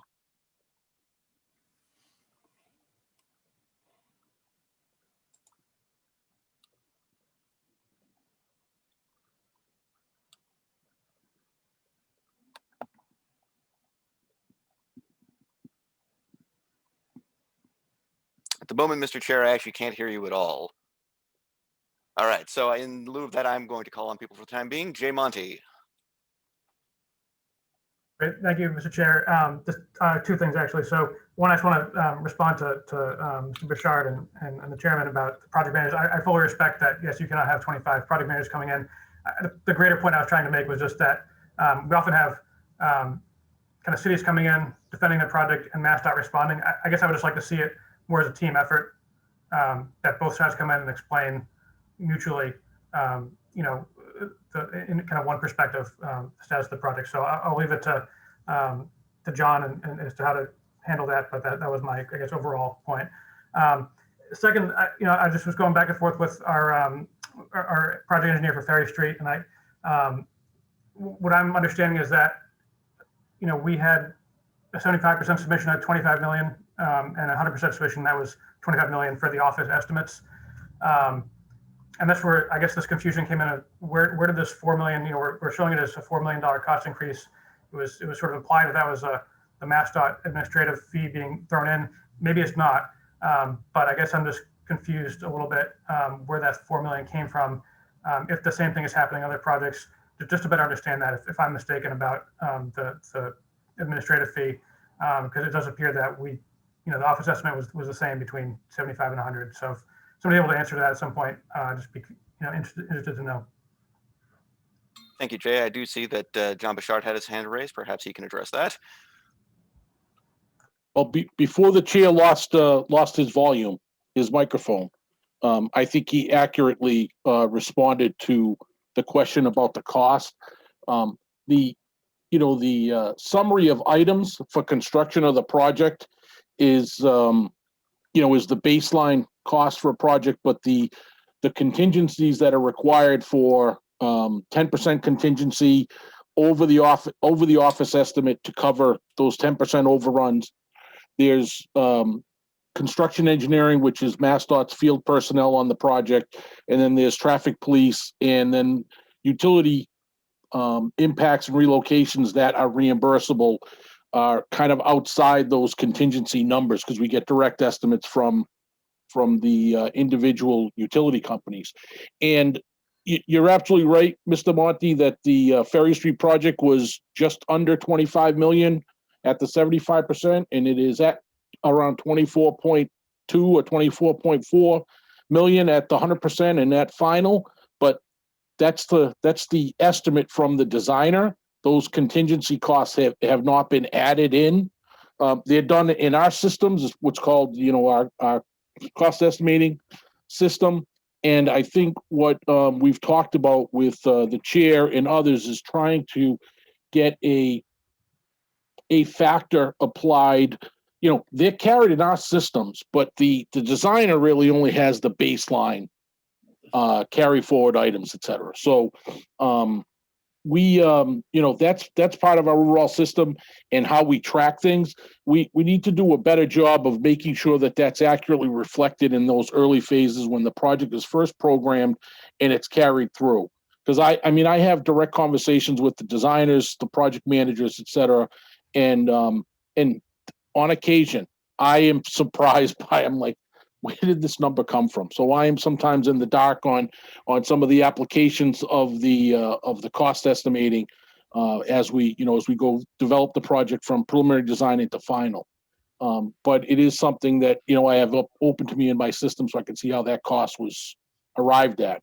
And I think that that's something that we need to have maybe a better discussion in And other times I can do a little bit more of a presentation on cost estimating and some of those contingency items and how they're tracked for the MPO in the future. But I want to comment that we'll have all the answers, and we, as the chair said, we better have the answers to be able to respond and to some of those questions. And those who've gone through this, I want to comment on there was a significant amount of input from the town of Sudbury, from elected officials, from staff, et cetera. And the readiness question is not a question of the importance of the project or the town's commitment to getting the project done. The readiness question revolves around being able to complete all of the necessary work to deliver it within the programmed cost, and schedule.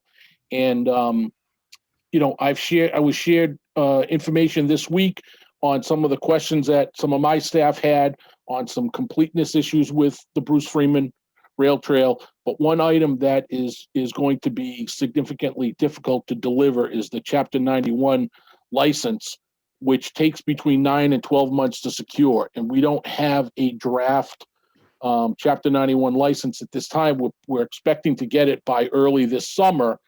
And and then that's issued by the Division of Waterways at DEP.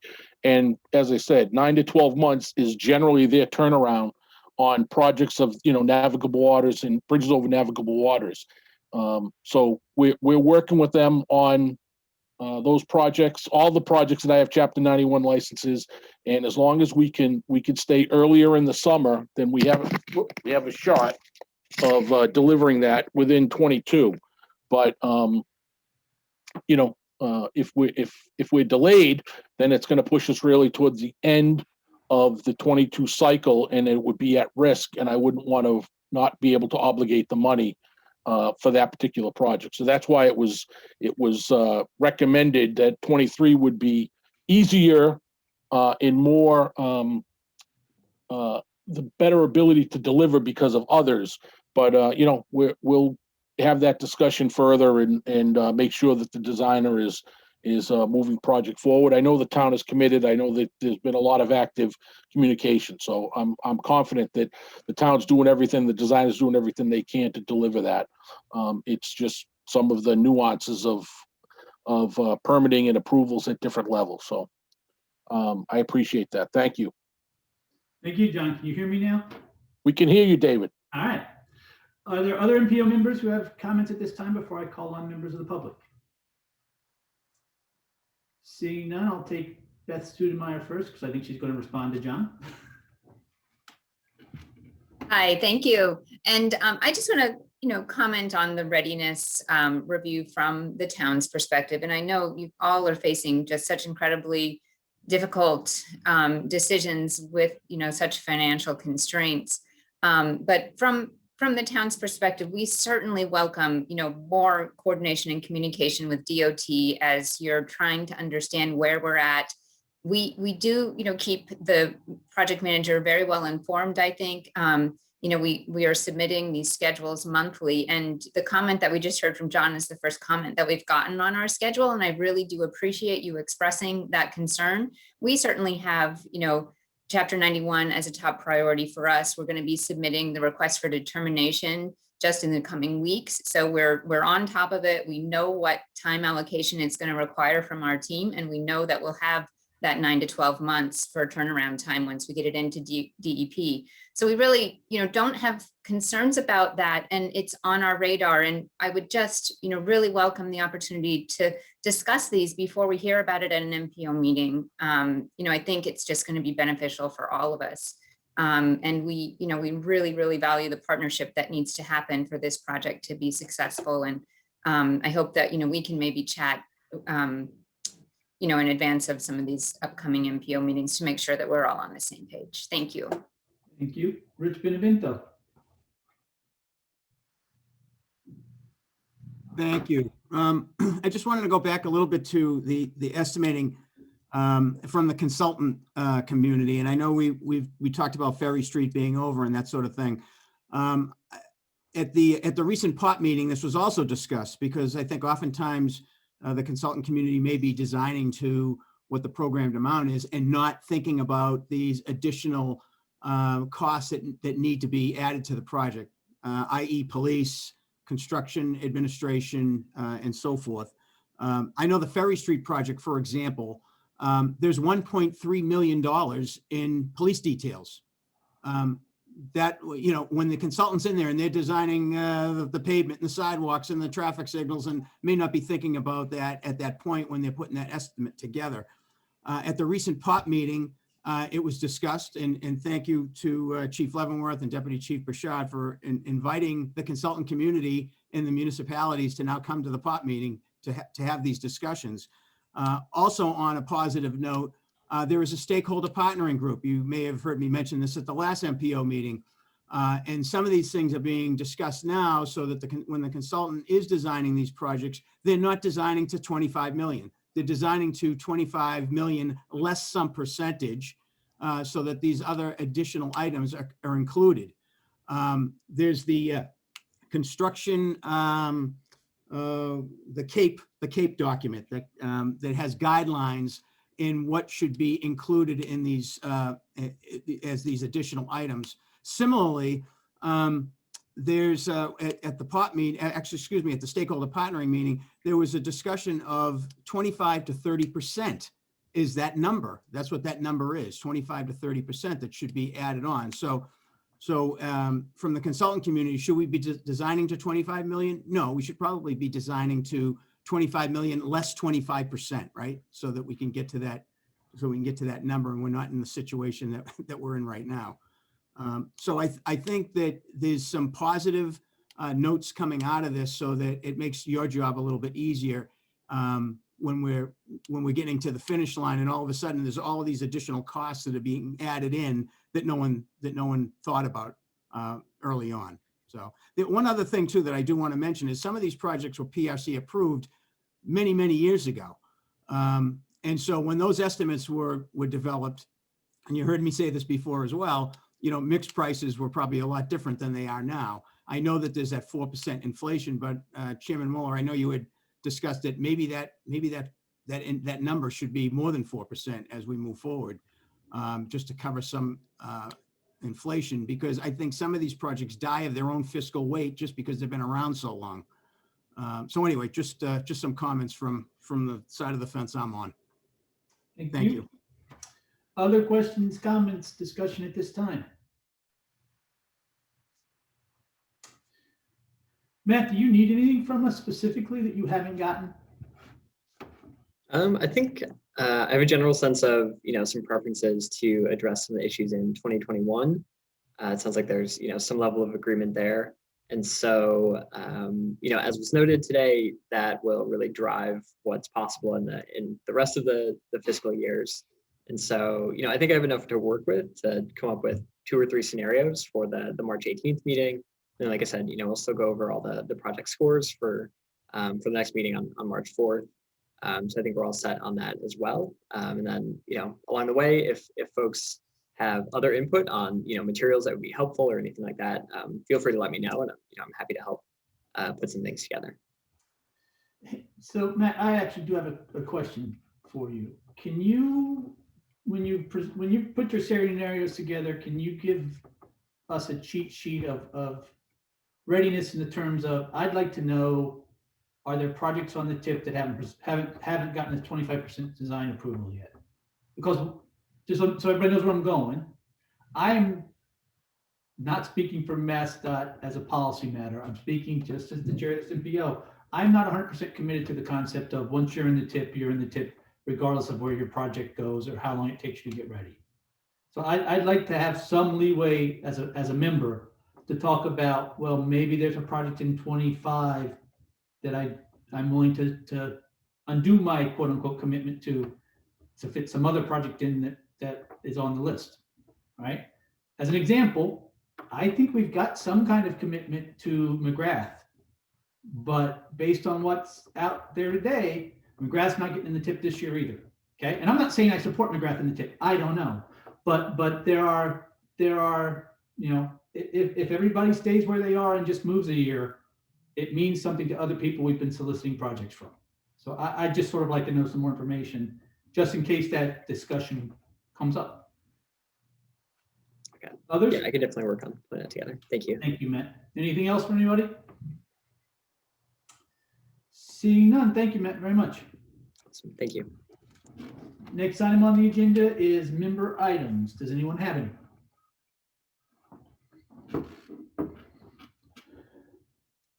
Seeing none, can I get a motion and a second to adjourn? Eric Barassa. Mr. Chair, I make a motion to adjourn. Brian King. Second. Thank you both. Motion having been made and seconded. Without objection, we are adjourned. Everybody have a great 2 weeks. See you soon.